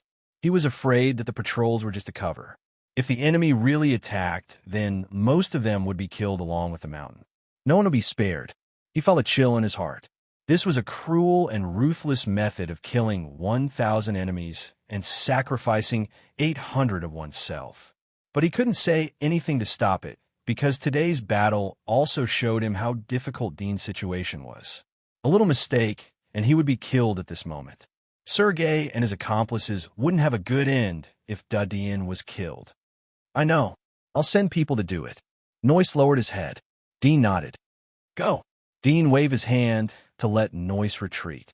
He sat on the cold throne and quietly looked at the blue sky outside. The next days would be really dangerous. He didn't know whether the poison and mercury would be able to kill Hathaway or not. But in any case, he had to be prepared. It didn't matter if Hathaway died or not. The news of the battle would spread to all the major forces of the inner wall and attract their attention. At that time, I really should have smeared corpse poison on the arrow. He thought to himself with a trace of regret. Many of the enemies who died in his hands died because of carelessness. He didn't expect that he would make such a mistake. Hathaway was actually able to break free from the restraint of the electric current. This was something he didn't expect. Originally, he wanted to capture her alive and torture her to vent the monstrous hatred in his heart. In the end, It became a loophole that let the enemy escape. He succeeded because of hatred, and he also failed because of hatred. It was really hateful. Whoosh! Hathaway flew along the sky in the direction of the sighing wall after escaping from mountain. Her body was like a huge blackbird. When she saw that Dean did not chase after her, she was relieved. Her body also slowed down slowly. She swayed in the air, and bursts of dizziness and nausea came, making her extremely uncomfortable. She flew over the sighing wall, but she didn't fly directly to the inner wall area. Instead, she flew outside the giant wall. She slowly slowed down after crossing the giant wall. Her body gradually landed in the messy grass outside the giant wall. There were piles of rotten monster bones around her. She looked back and saw that no one was following her. She immediately folded her wings and drilled into the woods. There were snakes and monsters lurking in the woods. They attacked Hathaway as she passed by. Hathaway didn't look at them as she raised her hand. Her nails were like knives as she cut off the snake's head. She went straight into the depths of the woods. She found a big tree and couldn't stand it anymore. She sat down on the roots of the tree and gasped for breath. Her small face had an unhealthy red color, as if her face was congested. She untied her demonic body and took out some bottles and jars from the bag on her back. Her snow-white, jade-like fingers slightly trembled as she opened the bottles and took out a few green pills from one of the bottles and swallowed them. Then, she took out another bottle and poured out a dark red powder from it, smearing it on her wounds. She swallowed her saliva and mustered up her courage to reach out to grab the arrow in her eye socket. As soon as her fingers touched the arrow trembled, and she immediately felt a tearing pain. She clenched her teeth and suddenly grabbed the arrow with her palm, pulling it out. Blood gushed out from her eye socket and sprinkled on the exquisite soft armor on her chest. It was a ghastly sight. She didn't need to look in the mirror to know that her appearance at the moment must be extremely ugly. However, this wasn't what she was most concerned about. She didn't know if the arrow was smeared with corpse poison or not. If Dean had smeared her sister's corpse poison on the arrow, then she wouldn't be able to escape. Even if she cut out all the tissues in her eye socket, she wouldn't be able to reverse the fate of being infected. This was the reason why she didn't choose to directly return to the inner wall. If she was infected and turned into an undead, then she would die if she went back to the inner wall. Even if the dragon personally obliterated her and no one would save her, it was better to stay in a world outside the giant wall and continue to live as an undead. After all, even the Monster Research Institute couldn't tell if the infected undead had consciousness or not. This was an eternal puzzle. Humans didn't know if there were ghosts in the world. They didn't know if their consciousness would continue to drift between heaven and earth after death. The only way to get the answer was to die, but there was no way to tell the answer to the living after death. The same was true for the undead. After being infected by the virus, whether there was still consciousness in the brain and everything around it from the perspective of a bystander, this answer, only the undead knew. She didn't want to die. Even if she became an undead, she wanted to live. Who? She leaned against the tree and gasped for breath. She was waiting, although the discomfort and dizziness from her body let her know that the arrow was not smeared with corpse poison, but it definitely contained poison. If the treatment was delayed, it was likely that it wouldn't be cured. If he wants to smear corpse poison, then it must be taken from her mouth. She is already a king of corpses. If I am infected by her venom, then I should become an undead or another king of corpses in about half an hour. Her face was ugly. She clenched her teeth and felt her body was cold. This was not the cold in her heart, but the real cold. It was as if she was surrounded by ice. She took out her dagger and tore off a piece of her soft armor. She twisted it into a twist and bit in her mouth. Then she disinfected the dagger and raised her neck to cut out the small hole in her neck that was pierced by the arrow. Blood flowed from her throat. She slightly gasped. This was the first time she had encountered such severe pain in her life. Her heart was full of resentment. She didn't expect that Aisha hadn't made a move yet. Dean alone made her so embarrassed. She had an 80% chance of winning this trip. She didn't expect that before she met Aisha, the whole army was routed and only she escaped. No one would believe such a battle record. Who would believe that a pariah with no background in the outer wall not only became a pioneer, but also almost wiped out the 12 of them with his own strength? In addition to her, the magic scorpion army and the black-robed old man were big shots in the inner wall. The rest of the pioneers were also very famous. Such a force was enough to run amok in the barren area. But they had fallen in the outer wall. If I don't die, I will definitely kill you. She gritted her teeth in hatred. This kind of hatred was even more than her hatred for her sister, because her sister had never hurt her. She had never been injured except for her own exercise since she was a child. Half an hour passed quickly. Hathaway had been silently counting the time. When half an hour was getting closer and closer, her heart was filled with surprise. Until the time passed, she repeatedly checked her body several times. She still didn't find any signs of zombification. Then she smiled again. Although she was seriously injured and blind in one eye, but compared with the worst situation of being infected by the ptomaine, she was extremely lucky. Bastard, you didn't smear the ptomaine on the arrow. Today you let me live. The next time we meet, it will be your death. The smile on Hathaway's face disappeared. A trace of killing intent flashed through her eyes. She no longer waited and entered the demonic body. She spread her wings and instantly cut off the tree behind her. She flew up into the sky like a rock. They wanted to catch me alive, but I ran away. My life isn't meant to die. Hathaway flew in the sky. She had guessed the reason why Dean didn't smear the ptomaine on the arrow. The scorpion and the black-robed old man twitched and couldn't move. She could see that the strange attack would attract her so that Dean would have enough opportunities to kill her. Because of this, Dean hated her so much that he didn't want to kill her directly. That would be too easy for her, and the result was that it became her only hope to survive. Life is impermanent and unpredictable. I really can't have too many distractions when killing the enemy. Hathaway's mind had grown after struggling to come back from the edge of life and death. She secretly warned herself that if she met Dean again in the future, she couldn't make such a big mistake. Even if she was 100% sure she had to kill him directly. She flew straight to the giant wall and was ready to rush back to the Dragon Clan to heal and detoxify. Right at this moment, she suddenly glanced out of the corner of her eyes, and her expression instantly changed. She forcefully stopped and lowered her head to look at a faraway ditch. There was an enormous pitch-black figure squirming there. Although she was thousands of meters high in the sky, but she could see it clearly. She instantly recognized that it was similar to the black prison produced by the Monster Research Institute. The black prison of the Monster Research Institute. How did it come here? And it's so huge. Hathaway was surprised. She was now a saint of the Dragon Clan, so she naturally knew a lot of secrets. The black prison developed by the Monster Research Institute in recent years was a strange monster weapon. Even the elders of the monastery had condemned the experiment of the Monster Research Institute. They thought that the black prison was an artificial creature. The creation of life had always been the right of the God of Light. The experiment of the Monster Research Institute obviously violated the divine right. However, as far as she knew, the black prison in the Demonic Creature Research Institute was very small. She had even personally gone to take a look.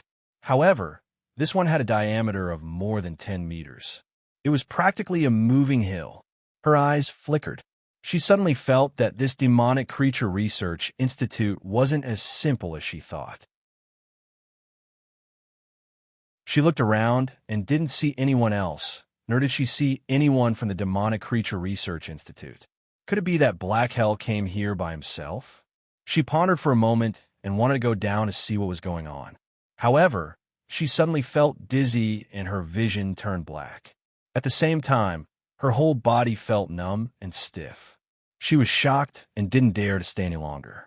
She turned around and rushed into the giant wall at full speed towards the direction of the Dragon Clan.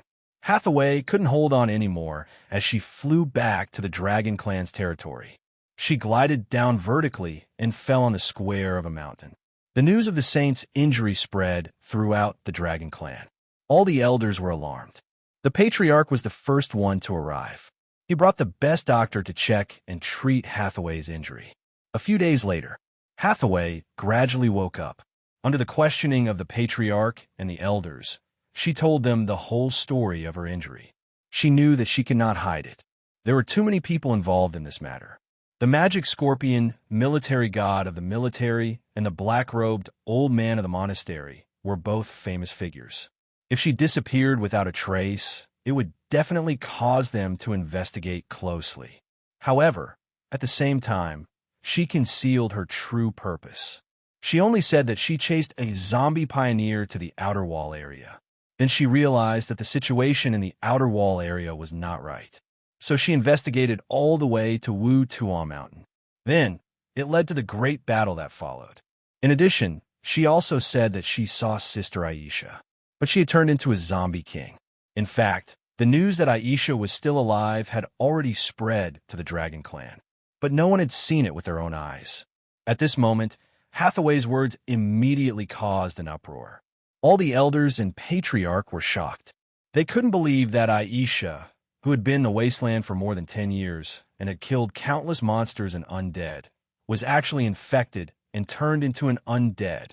This was simply unimaginable. Some elders didn't believe it, but they didn't say it on the spot.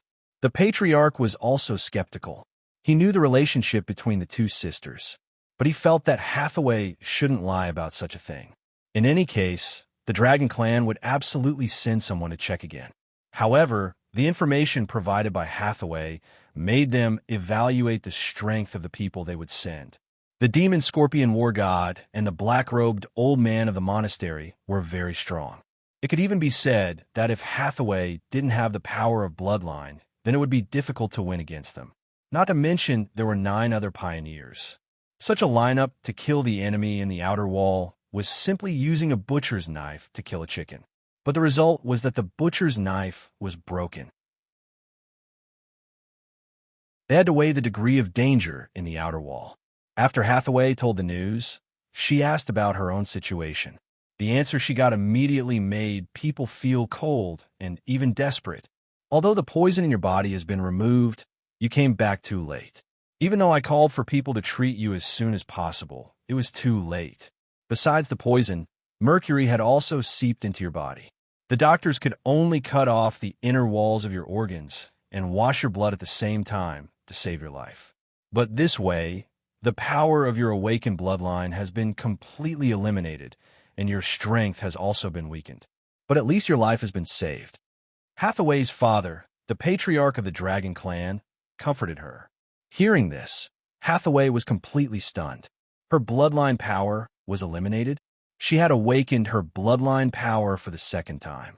Was she now an ordinary pioneer who hadn't awakened her bloodline power? She lay on the bed in a daze. Her mind was completely unable to hold anything else. This blow was 100 times more difficult for her to accept than losing an eye. Your eye has temporarily stabilized, but the damage to the tissues in your eye is too severe to repair. After you recover, I'll take you to the Monster Research Institute and have them implant another eye in you. Your vision won't be inferior to your own eye. The patriarch continued to comfort him. Hathaway was stunned for a long time. She slowly turned her head and looked at the patriarch of the Dragon Clan. Her face suddenly showed a sad smile. "Father, you never know what your child needs." The patriarch was stunned and silent for a while. "I'd rather die than accept this kind of treatment." "Who did this?" "I'm going to kill him." Hathaway's eyes suddenly revealed a crazy killing intent. She bit her lips so hard that blood overflowed from the corner of her mouth and slid down the side of her face to the bed sheets.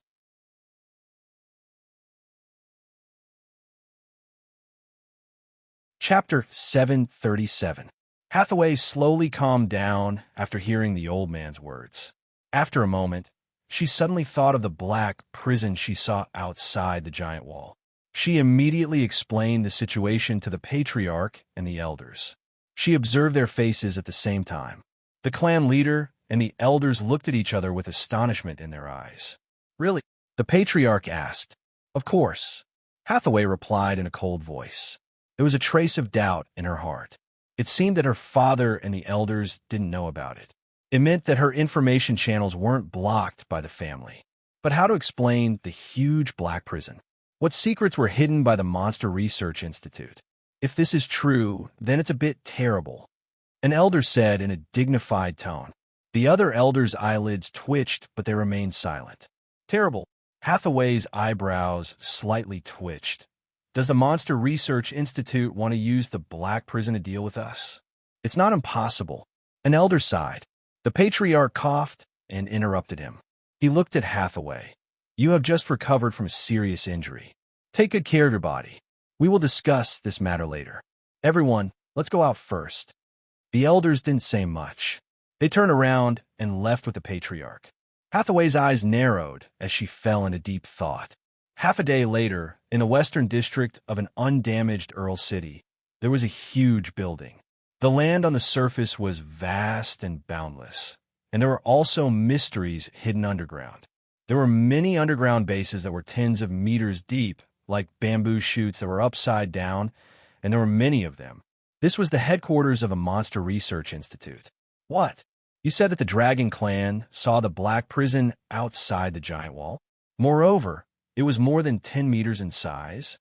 A middle-aged man with a burly physique was wearing a white coat in an office of one of the underground bases. He had a ferocious face. He was about 5 meters tall. He had the temperament of a butcher. However, he was wearing a white coat, which made him look a bit different and weird. At the moment, he was staring at a thin old man who came to report to him. The thin and weak old man stood in front of him like a little chick. After hearing his roar, he shivered and said, "This news came from the inner circle of the Dragon Clan. It was revealed after the injured Her Highness Hathaway woke up." "Impossible," the burly middle-aged man roared. "The Black Purgatory in our branches is still in experimental cultivation. How can there be a Black Purgatory that is more than 10 meters tall? This is a complete Black Purgatory, which is enough to trap an inner desolate level pioneer. How can it be cultivated at this stage?" The skinny old man lowered his head, not daring to reply. An oval face wearing black-rimmed glasses next to the office said, "Director, is it possible that a branch of the Academy secretly cultivated it, but didn't report it and secretly sent it outside the giant wall?" "Impossible," the burly middle-aged man said without thinking. "The cultivation of the Black Purgatory requires hunting the corpses of 8 specific monsters that are above level 50. Although these 8 monsters are not that precious, they are rare in our area. It is very difficult to catch them. Even if all the resources are gathered together, it is still impossible to cultivate it. Not to mention, the process of cultivation requires repeated experiments and corrections. Based on the current experimental progress, there is no later correction data. Even if there are resources, it is impossible to cultivate it. Only if there are several times more resources, or even more than 10 times more resources, can it be possible to cultivate it. Then, could it be that Hathaway made a mistake? Or the Dragon Clan deliberately released this news to frame our research institute? The woman slightly frowned. She couldn't think of any other answer. The burly middle-aged man's huge eyes moved slightly. No one knew what he was thinking, but he didn't answer her. "Barton, how long do you think it will take for our war to end?" At night, on Mount Utopia, the sky was full of stars. Joseph and Barton sat on the steps of the hillside, looking at the wall builders who were repairing the square overnight in St. Mark's Square. Joseph pulled the grass off the ground with his hands and held it in his mouth. Barton rolled up the Pope's robe and put it on his legs. He sat on the ground with his underwear inside, unwilling to dirty his expensive robe. He shook his head and said, "When we win, or when he can't hold on anymore, it will end. He may not be able to hold on every time," Joseph said slowly. His little face was no longer as childish as it was before. There was a hint of maturity and calmness on it. "He's like us. He's also a human, a lowly commoner. It wasn't easy for him to reach this stage. No one helped him, and we couldn't help him either. This time, when the enemy attacked, we could only watch from the sidelines and pray." Barton was silent for a moment and lowered his head. "We are his burden. Joseph's expression was wooden, as if he was stating a fact. Barton tilted his head to look at him and said, "Do you plan to leave him?" "No." Joseph shook his head. "On the contrary, I don't plan to continue being a burden." "Oh, do you still remember what he once said? There are many kinds of power. Not all people with great wrist strength are powerful." Joseph raised his head and stared at the night sky. "Daring to fight, ruthless enough, is also power. I'm going to train for a period of time." "Where are you going?" Barton asked. "The dirtiest place," Joseph replied. Barton was startled. He looked at him for a while and did not say anything else. Going to the dirtiest place? Did he want to dye himself into the dirtiest person? He did not ask, but he knew that this was the only way to bring power. Because their wrist strength was weak, they could only dirty themselves. If they were so dirty that others did not dare to touch their hands, then they would win. This was a way for the weak to become strong. You stay and continue to help him. There are not many people around him that he can trust, and the people he trusts the most are unable to help him. "Wait for my return." Joseph patted Barton's shoulder and said goodbye. Barton raised his hand and gave him a fist bump. "Don't forget your original intention," he said. Joseph slightly grinned, revealing his snow-white teeth. "If I forget, would I still be considered a human?" The two looked at each other and smiled. The temple at the end of the square in front of them was brightly lit. The temple was empty except for Dean and Haisha. Dean rested his head on Aisha's legs. Her cold legs made the back of his head particularly cold. It was not comfortable, but he still liked this position because it made him feel very intimate and warm. He had a few books about the history of the giant wall. He wanted to see the secrets of the devil family, but the history of the giant wall seemed to have erased the period of time when the devil family appeared. No matter how many times he flipped through the books, he still could not find any information. It was like a period of time had disappeared silently in the long river of history. After many investigations, he found that the period of time that disappeared was about 30 years after the giant wall was built. The records of that period of time were very vague. One of the books mentioned the reason why the giant wall was built at that time, so there was no record. But he found that it was not the case from the mature historical records. The devil family seemed to have appeared out of thin air. They were appointed as the guardians of the giant wall by Queen Sylvia. Queen Sylvia disappeared shortly after the giant wall was built.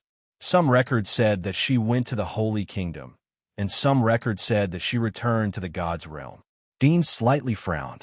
Although he knew that it was difficult to understand the war god family with the current information, but he only wanted to know about the devil family and the source of the bloodline power of the devil family.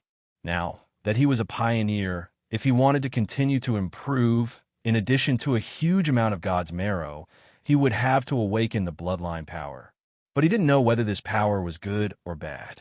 He also didn't know how such power could be hidden in the human body. Moreover, ordinary people didn't have such power, only the devil family had it.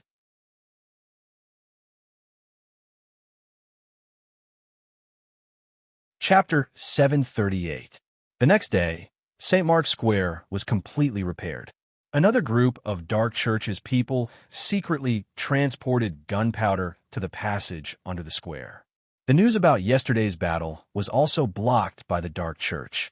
Only a small number of well-informed nobles were circulating. The number of patrolling knights who were stationed in Wutuam Mountain had doubled. All the patrolling knights had a tacit understanding that all of this was caused by yesterday's war. No one dared to make a guess as to who the enemy was because the most likely target was the inner wall. Dean took Aisha to the square early in the morning to train her conditioned reflex commands. He had neglected his training since he returned from the wasteland. He was worried that her instincts would gradually overshadow his training due to the increasing number of attacks. This sign was shown after she broke out into the half-demon state. This time he focused on strengthening her attack and stop commands. For him, these 2 points were enough. He was forced to use Aisha as a weapon because he was weak. But that was the situation he didn't want to see. He believed that Aisha's consciousness still existed in her body. She wouldn't want to see his ferocious and bloodthirsty appearance if she saw it. Dean felt that Aisha would be able to stop Haley if she made a move. but he didn't train Aisha to concentrate her attacks. Once the command was issued, Aisha's first target would be Magic Scorpion God and the black-robed old man. She wouldn't chase Haley, who was further away. Aisha's attack would be indiscriminate except for Haley. Although he had learned his lesson this time, he still did not intend to train her in this aspect in detail. The reason was that similar situations might not happen again in the future. Secondly, he did not intend to let her fight again. Even if he encountered an enemy like Hathaway, he believed that with his own strength and the cooperation of the divine arts, he would be able to deal with her. He did not want to see her roar again. After the morning training, Dean went to the temporary laboratory outside the square. He saw Poland and Xiao Manson were busy making the second magic hunting tool. How do I make God's marrows? Dean asked the two of them as they were experimenting. Instead of going to the inner wall to loot the Monster Research Institute, it would be better to master the production method of God's marrow. He believed that it wouldn't be difficult to get the materials to make God's marrow. Xiao Manson had accepted his fate under Poland's guidance. He was honestly helping Dean make the magic hunting tools. He was surprised when he heard Dean's words.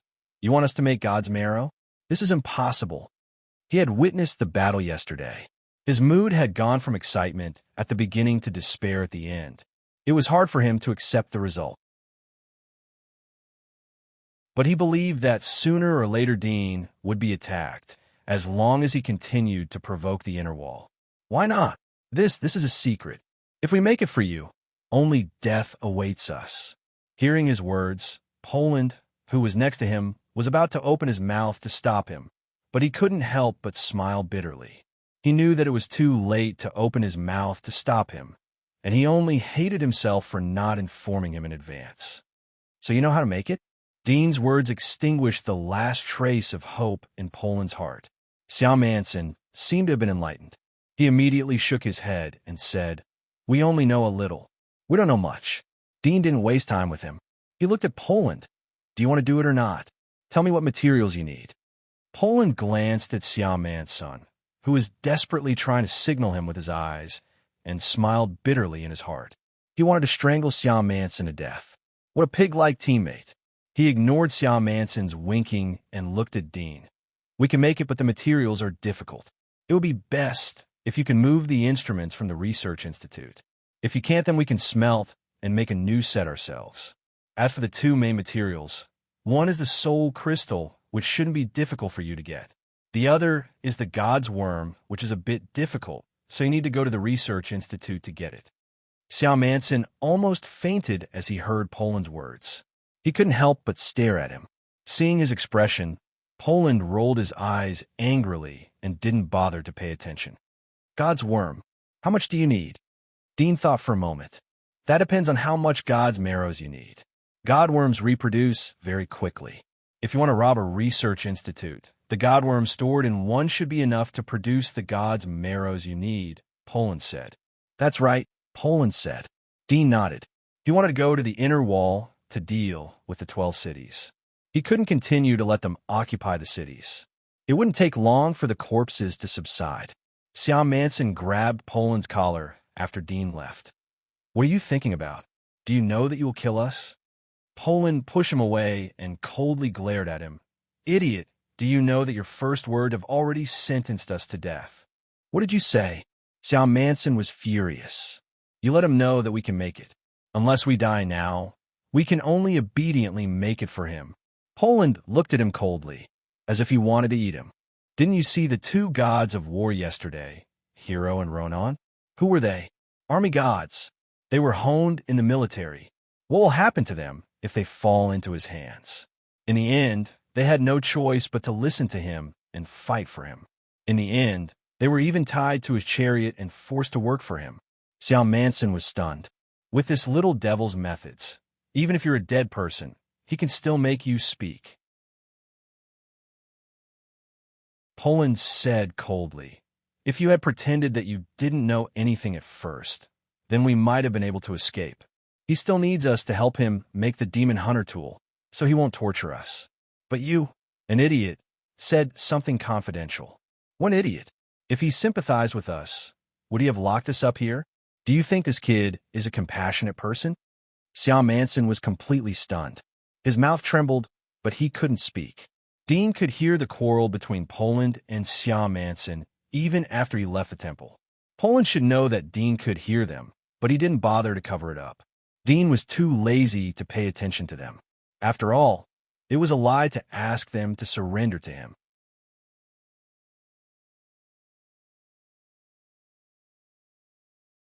Chapter 739. Dean was shocked. He couldn't help but take 2 steps back, worried that she would lose control. But soon he knew that he was wrong. Aisha's body slowly curled up. Her face was filled with extreme pain. She held her head with both hands, squatting on the ground and roaring in pain. Her voice was sharp and harsh like a sharp blade. Dean was startled. He wanted to reach out and take her into his arms, but his reason told him that it was very dangerous to do so.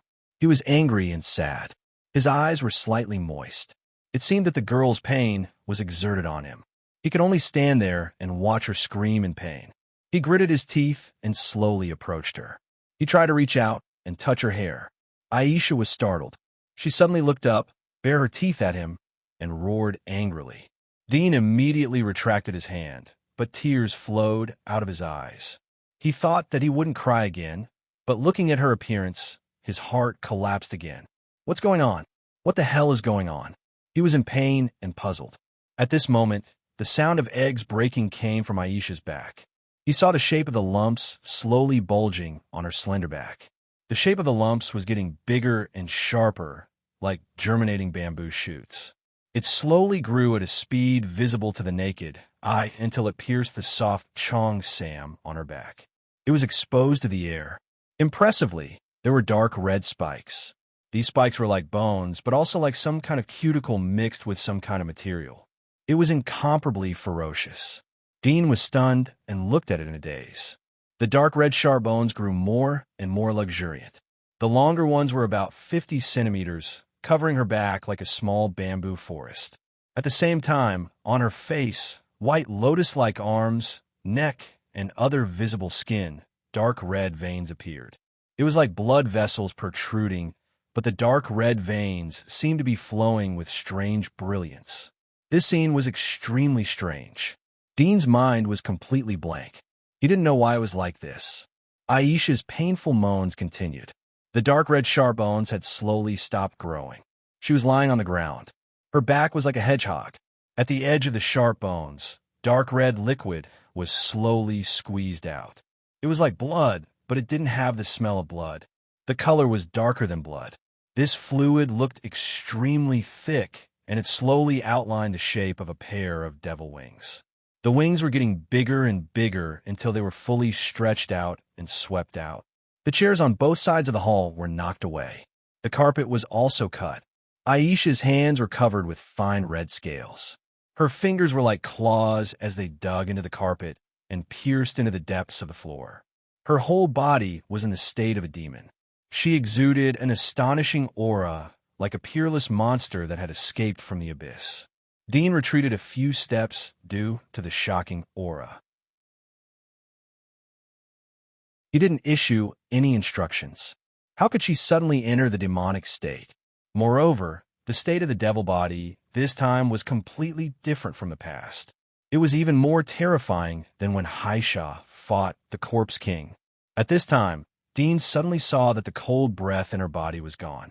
Her whole body exuded amazing heat, like a strong fireball. The hot breath she exhaled was extremely hot, like a burning flame. When he was in a daze, Aisha's body staggered upright.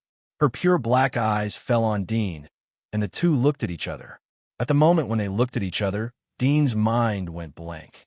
It was as if something had exploded in the depths of his mind. He widened his eyes. At this moment, he had a strong feeling that the person in front of him was Aisha. Although it was still pure black eyes, the eyes that looked at him were definitely Aisha herself. His heart was pounding, and the blood in his body was boiling as if it was burning. He trembled and couldn't help but step forward. As soon as he took a step, Aisha's expression suddenly changed. She held her head and screamed at the sky. Her legs knelt on the ground.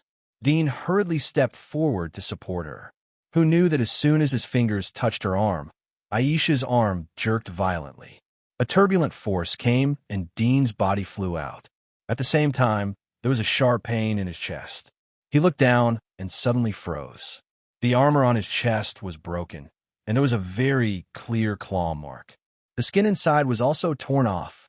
He couldn't help but look up and saw Aisha lying on the ground, moaning in pain. She rolled left and right on the ground. Her wings drew a deep trench on the floor around her. Fortunately, the cable was buried deep, otherwise she would have been electrocuted on the spot. After more than 10 minutes, Aisha gradually stopped. Her face also returned to calmness. It seemed that the previous painful, twisted appearance didn't exist. Her demonic body also slowly shrank back into her body. Her whole body was lying on the ground, motionless like a corpse. There was no expression on her face. Dean slowly climbed up from the ground and found that the heat on her body quickly dissipated. Once again, she returned to the previous state of a corpse. There was no breath, no body temperature, just like a corpse. He was startled. Slowly and cautiously, he approached 2 steps, raised his hand and shook the bell, issuing a command to stand up. Aisha's hands and feet pushed her body in a strange posture as she heard the bell ring. She staggered from the ground. Dean breathed a sigh of relief, but then he was puzzled. He circled around Aisha and looked left and right several times. The dark red bone spikes on her back had disappeared. Her back was smooth and snow-white, as beautiful as silk. It seemed that the previous scene was just his illusion. What happened? Dean was confused. At this time, Noyce ran in and saw the messy floor. "Master, are you okay?" "Just now." "It's nothing." Dean didn't look back. "The trip to the inner wall will be postponed until evening." "I know." Noyce was puzzled, but didn't ask much. Dean continued to look at Aisha. He frowned. The change was too sudden. There wasn't the slightest warning. He had never heard of the previous strange and horrible changes. After pondering for a long time, he slowly came up with an answer. He turned around and walked out of the hall. When he returned to the laboratory, he saw Poland and Siam Manson busying themselves. He called them over and asked, "There are 7 stages of awakening the dragon race's bloodline. Do you know what the changes are during each awakening?" Poland and Siam Manson looked at each other. They felt strange as to why Dean would suddenly ask this question. "Say it." Dean didn't give the 2 time to exchange glances and think. Poland frowned. "The awakening of the devil's bloodline is special, so we don't know. However, our institute has the combat data of the most outstanding ancestors of the dragon clan. Let's hear it." Poland immediately began to speak. The coldness in Dean's eyes receded a bit. He nodded, "I know." Then he turned around and returned to the temple. Sure enough, it's the awakening of the bloodline. Dean looked at the expressionless Aisha in front of him. His guess was not wrong. The previous horrible change was caused by the awakening of her bloodline power, which was the 5th awakening. It was extremely difficult to awaken the bloodline of the Witcher family. Aisha was forced into a desperate situation in the battle with the Corpse King and awakened her bloodline 4 times. Now, it was not a long time, but it was awakened again. It was an incredible thing. Under normal circumstances, it was impossible to happen. But Dean thought of an explanation, and that was the corpse poison.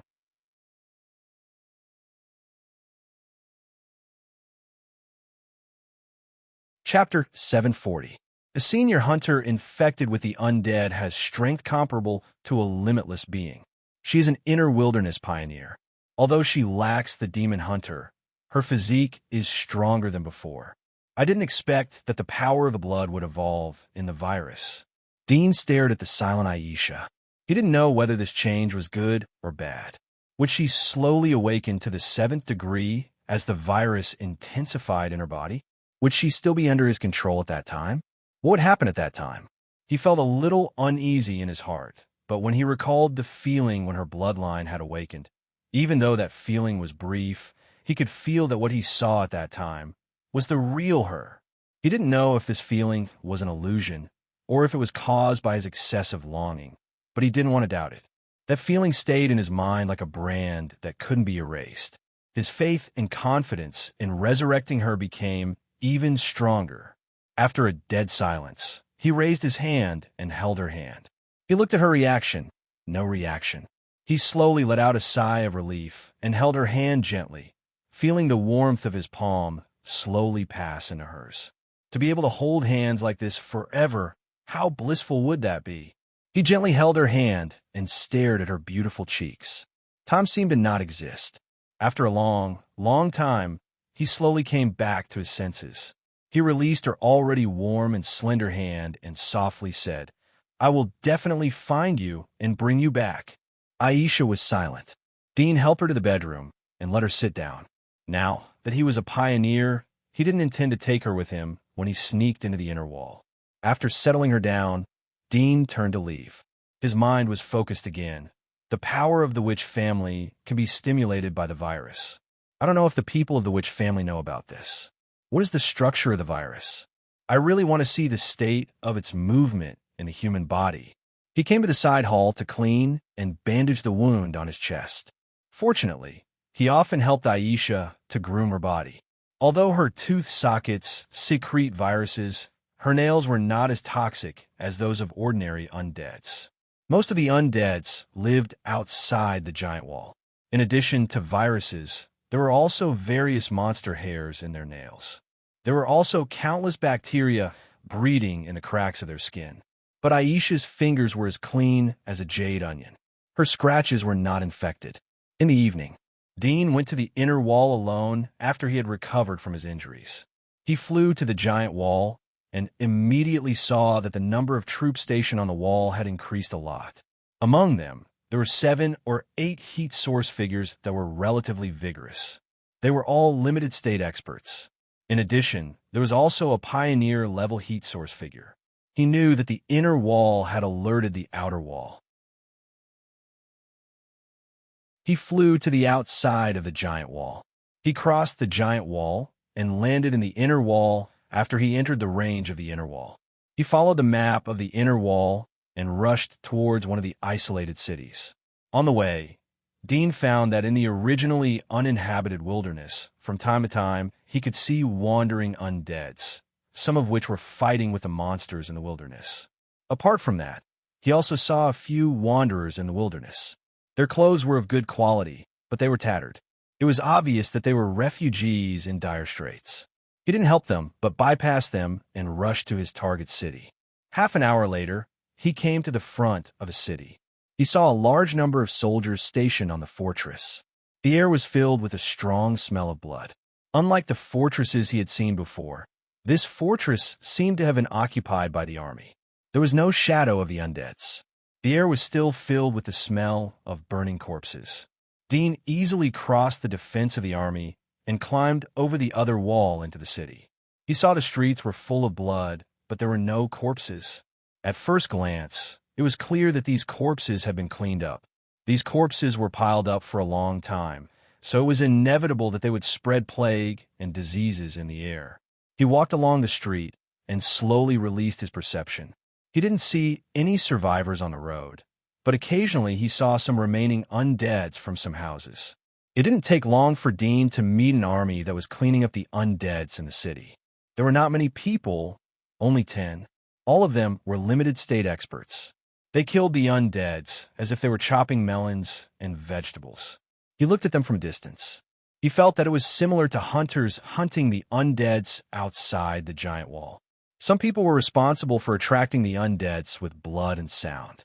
Some people were responsible for killing the undeads. Often the speed of the undeads couldn't catch up with the speed of killing. If it was the old era, I would have driven a tank into the city and swept it. Dean couldn't help but have such thoughts in his mind. He didn't walk away. This time he didn't come to the inner wall to find the worm, but more importantly, to destroy it. He slowly groped his way closer. He heard the 10 people laughing and chatting while killing the undeads. They didn't regard the surrounding area as a disaster zone. Such an open and above-board slaughter. It feels so F***king good. Killing the undeads is so cool. It's much better than killing the monsters. Haha. After cleaning up this area, let's take a break. I brought beer. You kid are smart. Don't be too careless.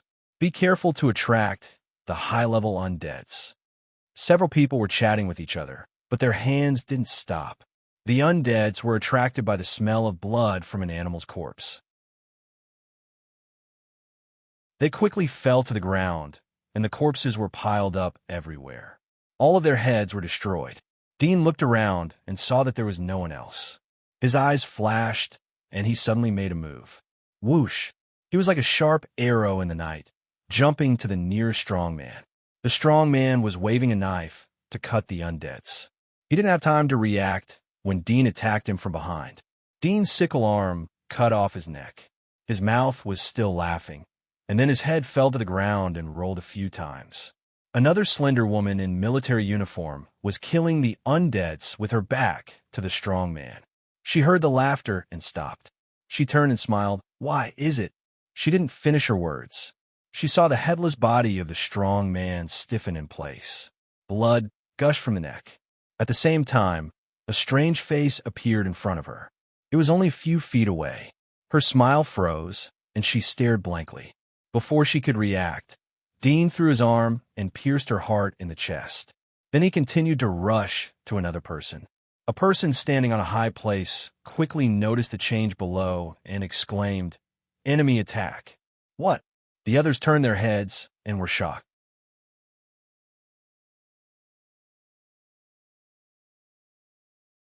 Chapter 741. The others widened their eyes. Recognizing that Dean was a pioneer, they immediately scattered and fled. Whoosh! One of them pulled out the chimney, and a long rainbow shot into the sky with a sharp whistling sound. It was a signal flare. Dean calmly chased after them one by one. A few minutes later, the battle was over. None of the 10 people escaped. Dean didn't stop. He covered his smell, turned around, and flew in another direction. About 10 minutes after he left, a figure came straight from the distance. With the help of the moonlight, he saw the 10 dead bodies on the ground. His face was pale, and his eyes flashed with cold light. He looked around to confirm that the murderer was not hiding in the surroundings. He jumped down from the building and landed in front of Body. He reached out and checked the wound. At the same time, Dean ran all the way to the Monster Research Institute along the route on the map. He met some wandering undeads along the way, but he directly threw them off. Half an hour later, he appeared outside the Monster Research Institute. The Monster Research Institute of the city was also built in a remote place, surrounded by 2 hills. There were poisonous snakes and insects in the forest. He crossed the woods and stood on the top of the hill. His eyes penetrated the building built on the ground. He saw more than 10 patrolling figures, all of whom were high-level limitless. The number was 2 more than the Monster Research Institute he had looted before. His eyes flashed slightly, and he stared at the underground base. Inside the base, there were light, ordinary heat sources wandering, and they were busy with their own things. There was nothing unusual. He lurked on the hill and watched quietly.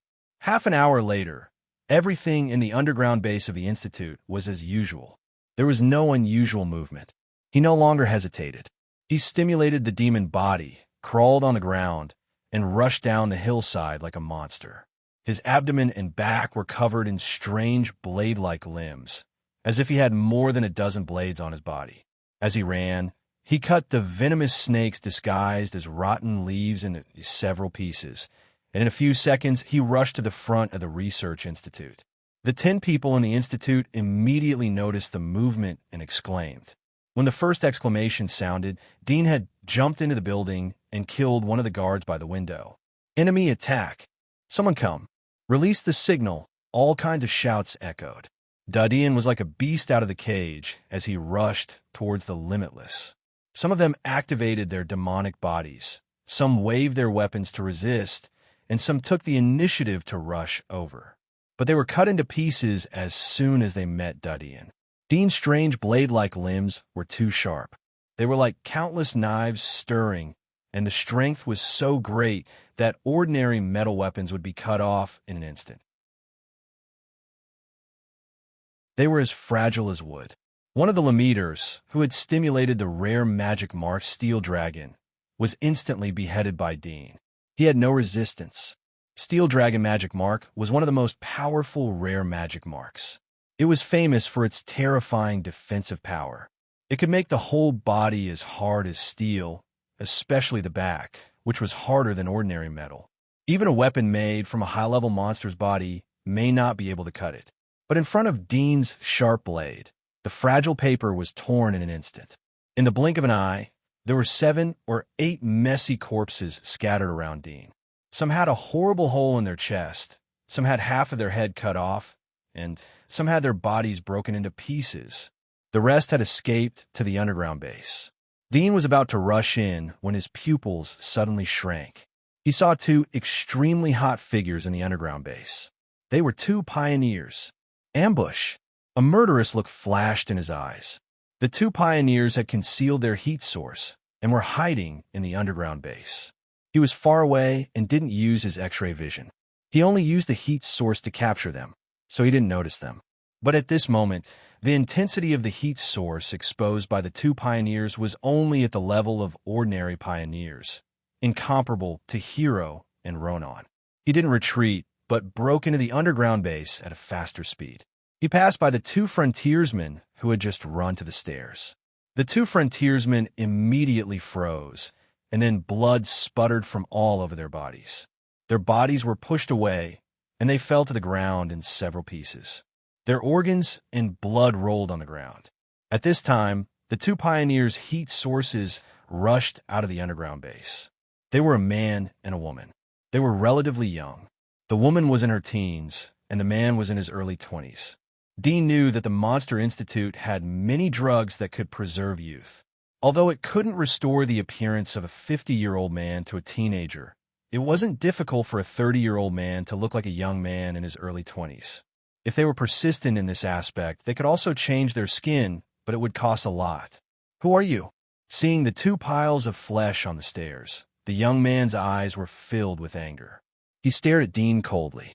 He had already seen that Dean was just an ordinary pioneer, so he was a little relieved. Dean didn't talk nonsense. He directly pounced on the 2. "Kill!" The 16 or 17-year-old girl beside him let out a light shout and immediately entered the demon body state. The lower half of her body transformed into a long snake tail, but 2 incomplete white bone wings protruded from her back. They were like sharp swords that glowed with a cold light. The young man didn't hold back either. His demonic body was like a giant ape. His body was more than 3 meters tall, and his whole body was covered with thick, dark golden hair.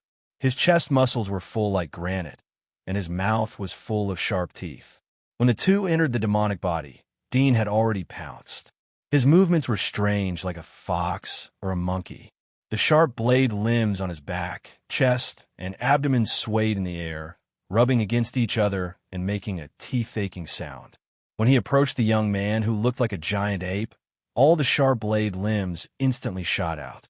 At the same time, his body also bounced up from the ground and pounced on the young man's chest.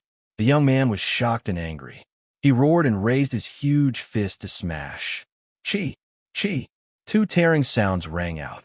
Dean's body fell into the young man's arms, and both of his hands went into the young man's chest. The young man's eyes were wide open, and his face was full of disbelief and horror. The next moment, Dean withdrew and dodged the attack of the half-human, half-snake woman next to him. When he turned around and landed on the ground, the young man's body fell straight down. 2 bloody holes appeared on his rock-like chest muscles. They were penetrated by Dean's arms, and the young man's fists were also cut off. 1 face-to-face kill on the spot. Dean deeply felt the horror of Splitter's magic marks. If it was another enemy, the young man would still have room to fight. But his whole body was full of sharp blade limbs, and almost 80% of his body could be used as a sharp blade to attack. The young man simply couldn't do anything. "No!" The snake woman next to him was shocked when she saw the ape youth fall to the ground. A look of fear appeared on her girlish face.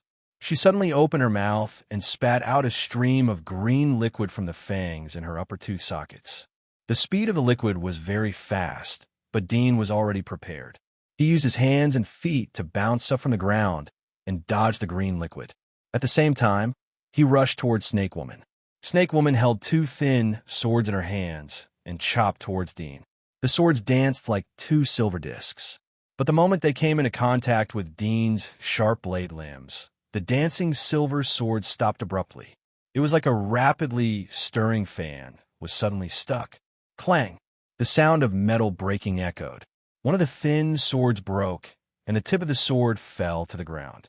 Snake Woman's eyes widened as she twisted her tail and retreated. Dean's blade-like limbs quickly grasped and surrounded him like a palm.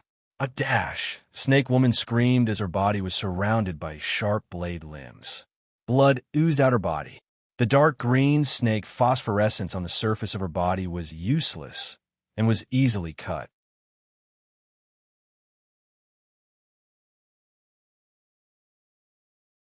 Chapter 742. The battle ended quickly. Dean felt that he could kill them, but he didn't expect it to be so easy. He felt that he had underestimated his combat ability.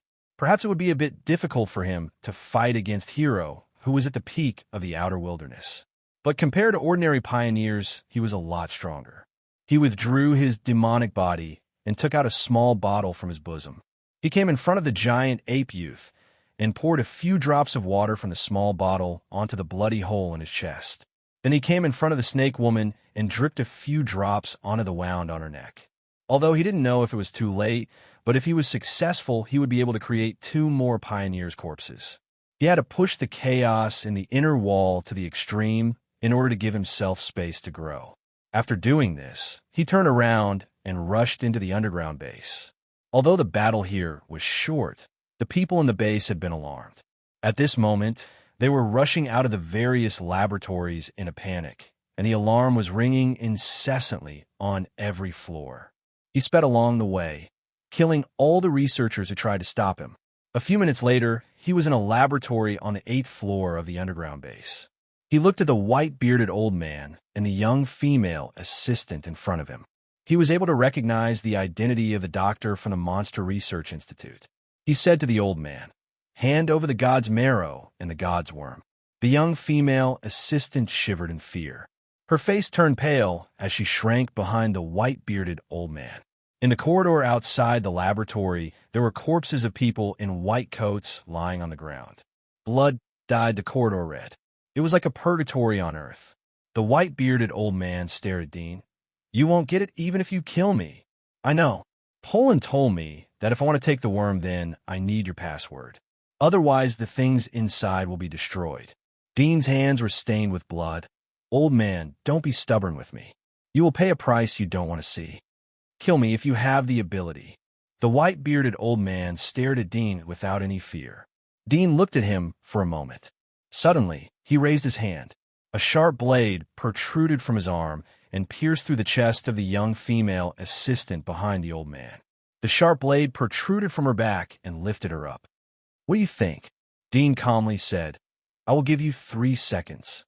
She can survive if I stop in time." The white-bearded old man looked at him angrily, clenching his fists in anger, his body trembling. He gritted his teeth and said, "You..." Dean waved his arm, and the young female assistant was thrown out like a sandbag. She hit the door and died. "I won't let you go even if I die." The white-bearded old man gritted his teeth and pointed his finger at the tip of Dean's nose. "You will die a horrible death." Dean slowly said, "It doesn't matter if you don't say it. I have some understanding of you. You are not afraid of death, but what about your relatives? If you think they're not afraid of death, then you can continue to be stubborn. I can go to the next city. I will go to the next research institute." The white-bearded old man's eyes widened, revealing a trace of fear. "Your stubbornness will only make the next research institute die in vain. You should learn from Siam Manson in Poland. Surrender and tell me everything." Dean continued to threaten and tempt the old man. 10 minutes later, Dean came out of the research institute with 2 big bags. One was the god's marrows, and the other was the semi-finished product Dark Prison. The other one was the god's marrows. On the 8th floor of the underground base, the white-bearded old man was lying in front of the oval-shaped metal instrument. His chest was pierced. Dean didn't plan to take the old man out of the institute. Siam Manson and Poland were enough to help him. Moreover, he had to go to the Earl's city to see the situation. The informants that he had planted in the inner wall had been cut off.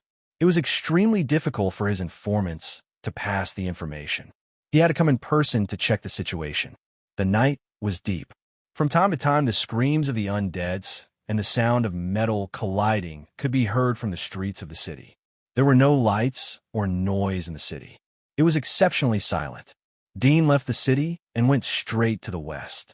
He arrived at the giant wall not far away. He buried the 2 bags under the giant wall and then went back again. He didn't go back to the previous city, but went straight to the east. 2 hours later, he came to the front of a majestic city. The city's fortress was lit with lights, and soldiers were stationed there. The smell of blood in the air was light. It was almost impossible to smell it. Compared to other cities, this place was calm. It seemed that the undeads had never attacked this place. However, Dean saw some corpses on the road outside the city. There were arrows nailed to their heads. They had been dead for a long time. Dean looked up for a moment. He moved to the side of the fortress and quietly climbed over the wall. It was a piece of cake for a pioneer to sneak into the city. As soon as he entered the city, Dean was surprised by the situation inside. It was very lively. The streets were full of lights, and pedestrians were wandering around. There was not the slightest smell of war. It was like the city he saw before the outbreak of the corpses. He knocked out a lone civilian in the shadows, took off his clothes, and changed into them. Then, he blended into the crowd and looked around as he walked. After walking along the city wall for a few streets, Dean saw the changes. Several high walls were built on the side of the city wall. It seemed to be used for isolation. Starved to death, happy to death. Dean's eyes flashed slightly. He came to a nearby tavern. The best place to get information was naturally the tavern. "Give me a drink." Dean sat at the bar and called. "Little brother, what kind of wine do you want?" A woman dressed in gorgeous clothes smiled charmingly. "The most expensive wine," Dean said. Little brother is really forthright. The smile on the gorgeous woman's face was more charming. "I'll give it to you." Soon a glass of dark red wine was handed to him in a glass. The wine was different. Even the glass was not a wooden cup. Dean took it but did not drink it. Instead, he said to himself, "If I don't spend money, when the undead plague comes, I won't be able to spend it." When the gorgeous lady heard his mumbling, she pursed her lips into a smile and said, "Little brother, you're right. Do you want another cup?" Dean was speechless. He wanted to lead her to talk about the undead plague. He did not expect that she would take advantage of the situation. Instead, she used his words to encourage him to spend money. It seemed that he could not be too vague with these people. He immediately said, "Are you not afraid of the undead plague coming here? I heard that a lot of people died in other cities outside."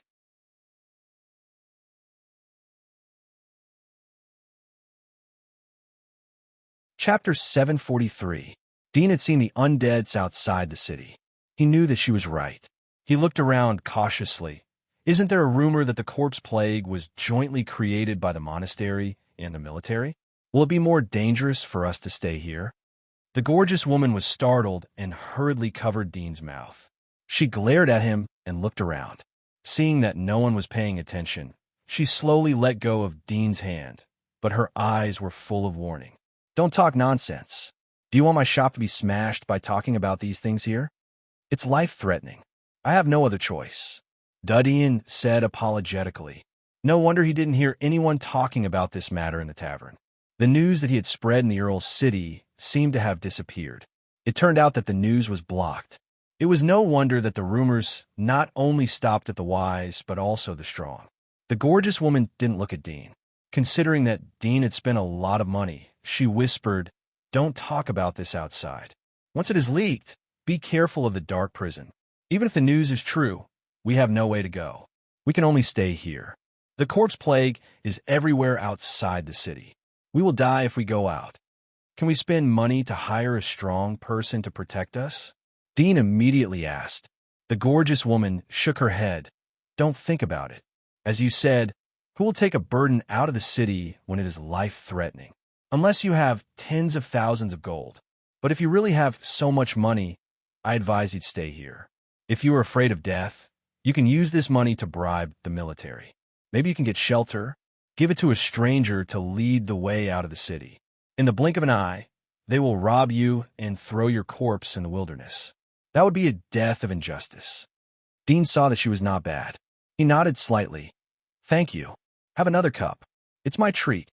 Treat? The gorgeous woman didn't expect Dean to be so generous. Her face suddenly showed a charming smile. Thank you, little brother. Dean drank 2 mouthfuls and got up. He took out a dozen banknotes from his bag and handed them to her. Is this enough? Of course it's enough. There's more. The gorgeous woman immediately took out money from the drawer behind the counter and gave it to Dean. Dean took the money but didn't put it in his pocket. He turned around and walked away. When he passed by a strong man who was drinking, his arm shook slightly and the banknote in his hand disappeared. He stuffed the banknote into the man's pocket. This was his money, so he naturally had to return the money. It seems that the effect of the undercover agents spreading rumors here is not ideal. Dean walked out of the pub and strolled along the street. It seems that the chaos in the Earl's city is basically impossible. If this trend continues, then we can send troops to clean up the other cities. In less than half a month, all the cities will be cleaned up and restored to vitality. The civilians and nobles of the inner wall were happy to see such a situation, but he didn't want to see it. He needed to save time to keep the inner wall in chaos. It seems that I have to prepare another method. His eyes flickered slightly, and he walked around the outer walls of the city to observe the defensive forces in various places. He found that most of them were guarded by hunters. There was a limitless one stationed at every few hundred meters, and there was a pioneer stationed at each of the 4 main city gates in the east, south, west, and north. He could easily break through the defensive strength of the city by himself, but he believed that near the Earl's castle in the center of the city, there was at least 1 pioneer at the level of God of War, or even 2 or 3 pioneers. He did not intend to get close, so he quietly climbed over a weak city wall and left. He did not follow his previous plan to destroy the city. These defenders were just hunters, so it was useless to kill more of them. Moreover, he knew that it would be difficult to delay the restoration of the inner wall even if he created 1 or 2 pioneers' corpses. He left quickly under the cover of the night. 2 hours later, he arrived at the bottom of the giant wall where the god's marrow was hidden. He looked at Black Prison's bag and saw that Black Prison was obediently staying in the glass jar. He heaved a sigh of relief, picked up the bag, and flew up the giant wall. He returned to Utopia Mountain at around 2 o'clock in the morning. It was late at night. The top of the mountain was quiet. The moonlight shone on the empty square. Dean landed in front of the temple and gently pushed the door open. The candlelight was bright, and the wall lamps were burning quietly. Aisha was sitting alone on the edge of the bed. She still maintained the same posture as when Dean left. Dean felt guilty when he saw her dull expression. He put down the things in his hand, came forward to sit down with her, and softly said some words. He told her the whole process of going to the inner wall. It was as if he was telling a very simple thing. He took out a purple flower and handed it to her nose. Purple is your favorite. Does it look good? Aisha sat in a daze and did not answer. Dean gently smiled as he put the flower in her hair. He took a mirror from the side and handed it to her. Does it look good? Silence was the only response. He put down the mirror, got up, and went to the side of the bedroom. He took the bottle of hot water, washed his hands and face, and then washed the towel. Then he took the warm towel back to her, took her hand, and gently wiped each of her fingers with the towel. Her fingers were as white as jade. This was something he never stopped every day. It had almost become a habit. 10 minutes later, after wiping her body clean and changing into new clothes, he helped her lie down and close her eyes. After doing all this, he returned to the basin and washed his hands. He wrung out the towel and returned to the hall. He untied the bag on the carpet and took out the godworm and Black Prison. He then carried them out of the temple and went to the laboratory on the side of the square. Although it was late at night, the laboratory was still brightly lit, so people were busy. Dean entered the door. The 3 alchemists were shocked when they saw Dean. They quickly saluted. Dean put down the things and asked them to wake up Siam Manson and Poland. After a moment, Both of them came in front of him with sleepy eyes. "Mr. Dean, we won't have the energy to work during the day if we don't sleep well." Siam Manson was angry as he muttered, "I've taken back the God's worm. I hope you can produce the God's marrow with maximum efficiency." Dean pointed to the things on the table. "Don't be lazy.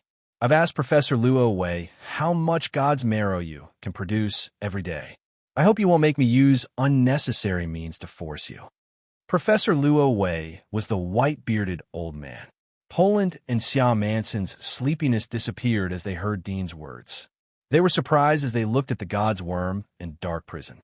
They didn't expect Dean to bring them back in such a short time. "Have you seen Professor Luo Wei? Where is he?"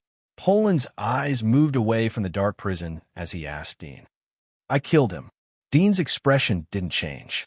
It was as if he had just pinched a fly. Poland and Siam Manson froze as they looked at him in shock. Soon they judged from Dean's expression that the boy wasn't lying. You killed Professor Luo Wei." Poland clenched his fists. "You are not a human." Siam Manson didn't think that Dean would dare to speak like that. He was scared and slightly retreated. He looked at Dean. "Mr. Dean, why didn't you bring Dr. Luo Wei back? His technology is much better than ours. You two are enough unless you don't want to live. I can catch another one to replace him."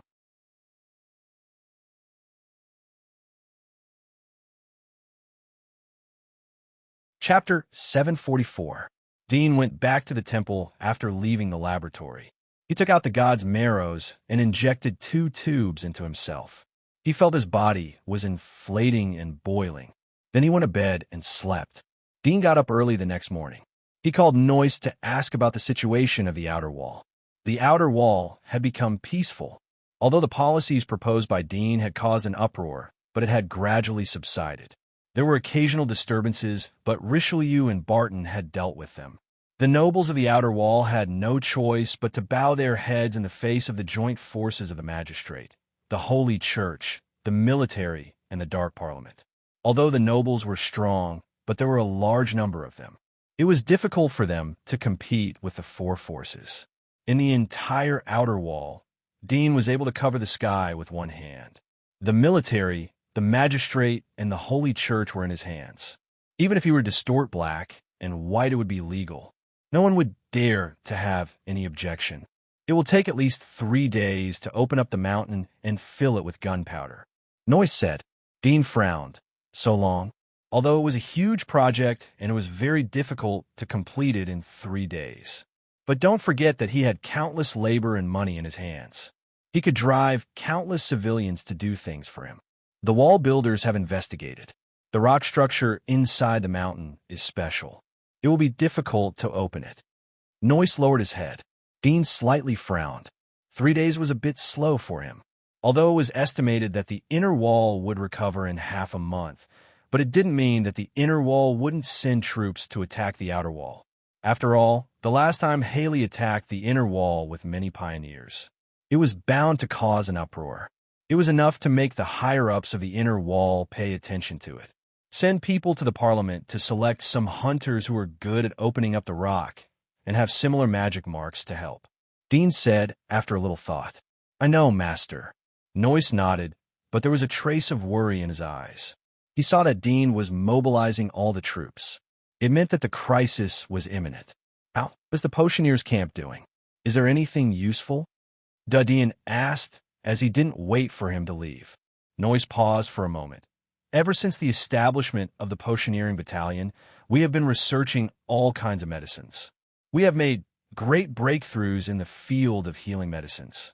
If a war breaks out in the future, what about poisons? Dean interrupted him and asked immediately. Poison? Noyce was startled. The research on poison is relatively slow. Considering that we will be fighting with the inner wall, the pharmacist camp should focus on the treatment aspect, Dean sighed in his heart. He blamed himself for not reminding them earlier. There is no need to study the treatment. Stop immediately and let them develop the poison. It doesn't matter what type of poison it is, as long as it can make people lose their combat ability. The most important thing is that it must be unsolvable. Do all potioneers make poisons? Yes. then the medicine for treatment. If there's a war, then the soldiers of the outer wall won't be able to compete with the inner wall. What's the use of the medicine if the battlefield is one-sided? Noyce was startled, but why did you let the barbarians settle in the slums? Why did you let the army recruit people? Aren't they going to die in vain? They're going to die, but not in vain. Dean said straightforwardly as he saw that Noyce didn't understand his intentions. There are only two options for the inner wall to recover us. The first one is to send the pioneers to kill me and reduce innocent casualties. The second one is to launch an all-out war. In this case, they will have to think twice if all the people in the outer wall are soldiers. They want to recover the outer wall, not destroy it. Noyce understood. He didn't think that Dean would use the lives of these people as a bargaining chip and not a strength. No matter how many soldiers there were, they couldn't be compared to the combat power of the inner wall. They didn't have the capital to regard them as strength. But he looked at Dean. Although the military has high recruitment benefits, but there aren't many people joining the army. The civilians may not be willing to help us if there's a war. They will help us, Dean said calmly. They have enough reasons to fight for us. The inner wall has been reminding them of this reason for the past 300 years. What reason? They can become nobles if they go to war and kill the enemy. 4 days passed in the blink of an eye. Everything was going on in an orderly manner. The mountain had been completely opened up and filled with explosives. The whole project only took 2 days with the cooperation of a large number of hunters. At the same time, countless miners were wantonly digging in the saltpeter mines of the outer wall. Transport routes were densely packed. The entire outer wall had entered the stage of comprehensive preparation for war. Dean stayed in the temple in the last 4 days. He practiced fighting while thinking about the current situation. He was observing the inner wall and arranging people to infiltrate it. Although the war could break out at any time, he wanted to send as many people as possible into the inner wall. Unfortunately, the time is too short. If I was given 3 years, then I wouldn't need to spend a single soldier to conquer the inner wall. Dean sighed in his heart. Some people think that time is too slow. Some people don't have enough time.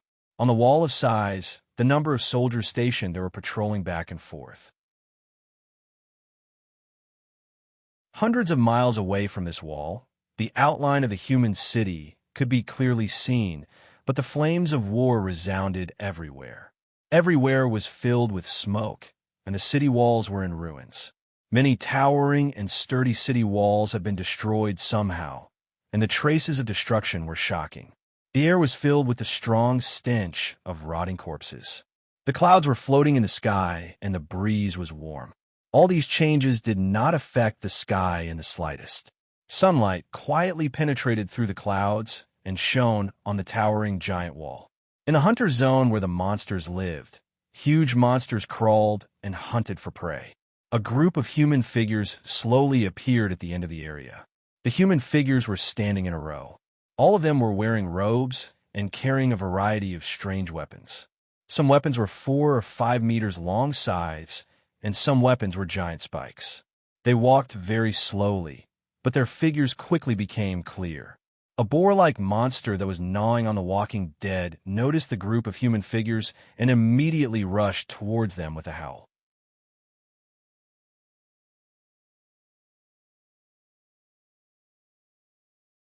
Chapter 745.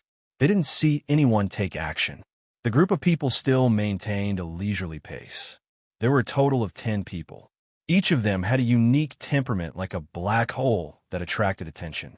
As they passed by the corpse of a monster whose organs were scattered all over the ground, one of them bent down and reached out to grab a well-preserved heart that was still beating. He lowered his head and gnawed on it, making slurping sounds.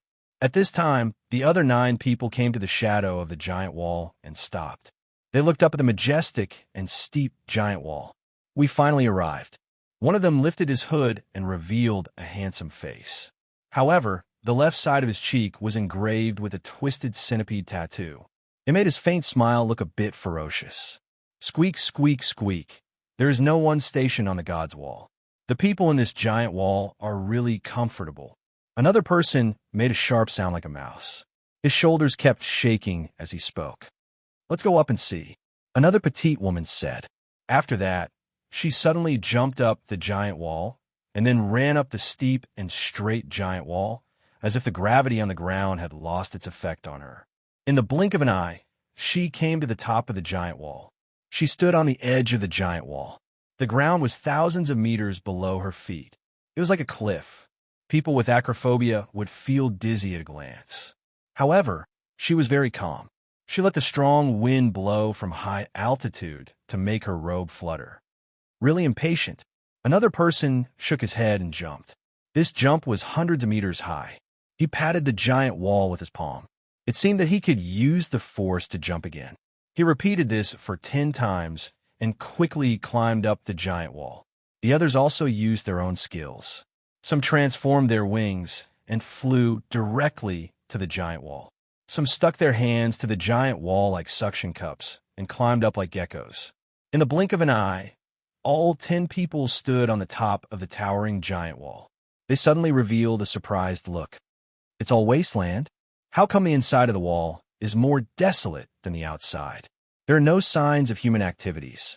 If I didn't walk all the way here, I would have thought that we just climbed over the wall. Squeak, squeak, squeak, what a barren place. No wonder His Majesty said that there were no sovereigns overseeing this place.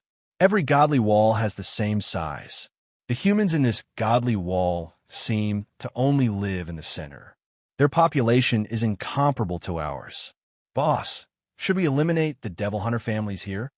With that, the gazes of a few of them landed on a hunchbacked old man in the middle. This old man's face was snow white, as if he had no hair on his body. There was a small black snake tattoo on his cheek.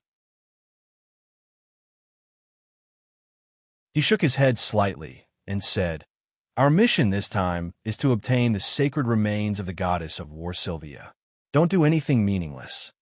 But His Highness said that if necessary, we can weaken the power of this place so that we can use it to subdue it in the future, said the person who had asked earlier. Big bro, there's no sovereign overseeing this place. Who would dare to fight us? Why don't we sweep this place clean? Who knows? We might be able to obtain some treasures. Gee, I agree. The old man glanced at them, sighed, and said, "Since your hands are itchy, go ahead. But first, let's get down to business." With his permission, these people's eyes flashed with bloodlust. They were so excited that they wanted to jump off the godly walls and start the slaughter. "Old Seven, you stay here," the old man said to a short youth on his left. "Don't let anything happen to you. Otherwise, we'll be trapped here forever, unable to go back. Big bro, you're too careful. With the 10 of us, even if there's a sovereign overseeing this place, he'll still die under our blades. Besides, there's no sovereign overseeing this place," said a tall and sturdy man heroically. "Don't be careless." The old man frowned. Even though there's no sovereign, the devil hunter families should have peak inner desolate level experts. They can compare to you guys. Hearing this, the tall and sturdy man licked his lips. He didn't say anything else, but his eyes revealed his desire for battle. "Old Seven, wait for us here. If anything happens, don't fight," said the old man to the short youth. "Little Seven understands. Big bro, be careful. I'll wait for you here." The short youth nodded. Beside him, a graceful lady rubbed his cheeks and pulled him into her arms. She used her ample breasts to rub his head. When he was almost out of breath, she let him go and giggled, "Little Seven, be good. This is your reward. Third sister, you should take a shower. There's a smell." The short youth coughed. The graceful woman rolled her eyes in annoyance. "How many times have I told you to stop so that I can take a shower? You just have to listen to me. I think you won't be able to find a girlfriend in this lifetime." The short youth smiled bitterly and mumbled, "Let's go." The old man didn't want to chat anymore. He said coldly and jumped off the wall. The graceful lady waved at the short youth. She turned around and fell off the wall. Her movement was elegant, as if she didn't care that she was 1,000 meters above the ground. The others followed her. Some waved goodbye to the short youth. One by one, they jumped off the wall and followed the old man, heading towards the wasteland. Inner wall. Dragon Clan. "Father, what did the Monster Research Institute say?" Hathaway had recovered most of her strength. She was able to walk and exercise. She looked at her tired father in front of her. She was concerned about his reply. They said that there is no such thing as a black prison. Either we are wrong or there is another reason. They will send people to investigate. The patriarch looked at her. You don't need to worry about this matter. Take a good rest. Your grandmother knew that you were injured, so she gave you 2 bottles of dragon blood. I hope you can take this opportunity to stimulate the power of your bloodline. Hathaway didn't pay attention to the patriarch's words. Her eyes flashed for a moment. Father, I have an idea. Can we secretly capture the black prison outside the giant wall and use it for us? Since the Monster Research Institute said that there is no such thing, they won't dare to say anything if we bring it over. The patriarch shook his head without thinking. Of course not. If what you saw is the real black hell, then it means that the Demonic Creature Research Institute is intentionally hiding something. If that black hell doesn't even know about the Demonic Creature Research Institute, then its origin is even stranger. If we bring it back, the Demonic Creature Research Institute will definitely want it back. Father, we don't need to bring it back to the giant wall. We can send it to the fortress in the wasteland. Ever since Sister left, there's a shortage of manpower. With the black prison there, even if we encounter a monster with a level of more than 100, we can deal with it. The Monster Research Institute won't know about the situation in the fortress. Even if they know, we have our own excuses. The patriarch's heart moved as he looked at her. He knew what his daughter was thinking, but what she said was right. The Monster Research Institute wouldn't be able to control it if it was sent to the fortress. I will think about it. In any case, let's find the black prison first. I have sent people to look for it several times, but they couldn't find it. Hathaway knew that he was tempted by the patriarch's words. She secretly sneered. Father, you should send more masters in tracking. I will go and find it myself. The patriarch looked at her for a moment and nodded. All right. Hathaway immediately got up and said, There is no time to lose. I'll go now. Your injury hasn't healed. It doesn't matter. I'm fine. With that, Hathaway turned around and left the hall. The patriarch looked at her back and sighed softly. Patriarch, the coordinates that His Highness gave you should be wrong. A middle-aged butler whispered. You're tuning into the Warrior Lore YouTube channel. Don't forget to subscribe and join us on this journey to catch the most captivating stories.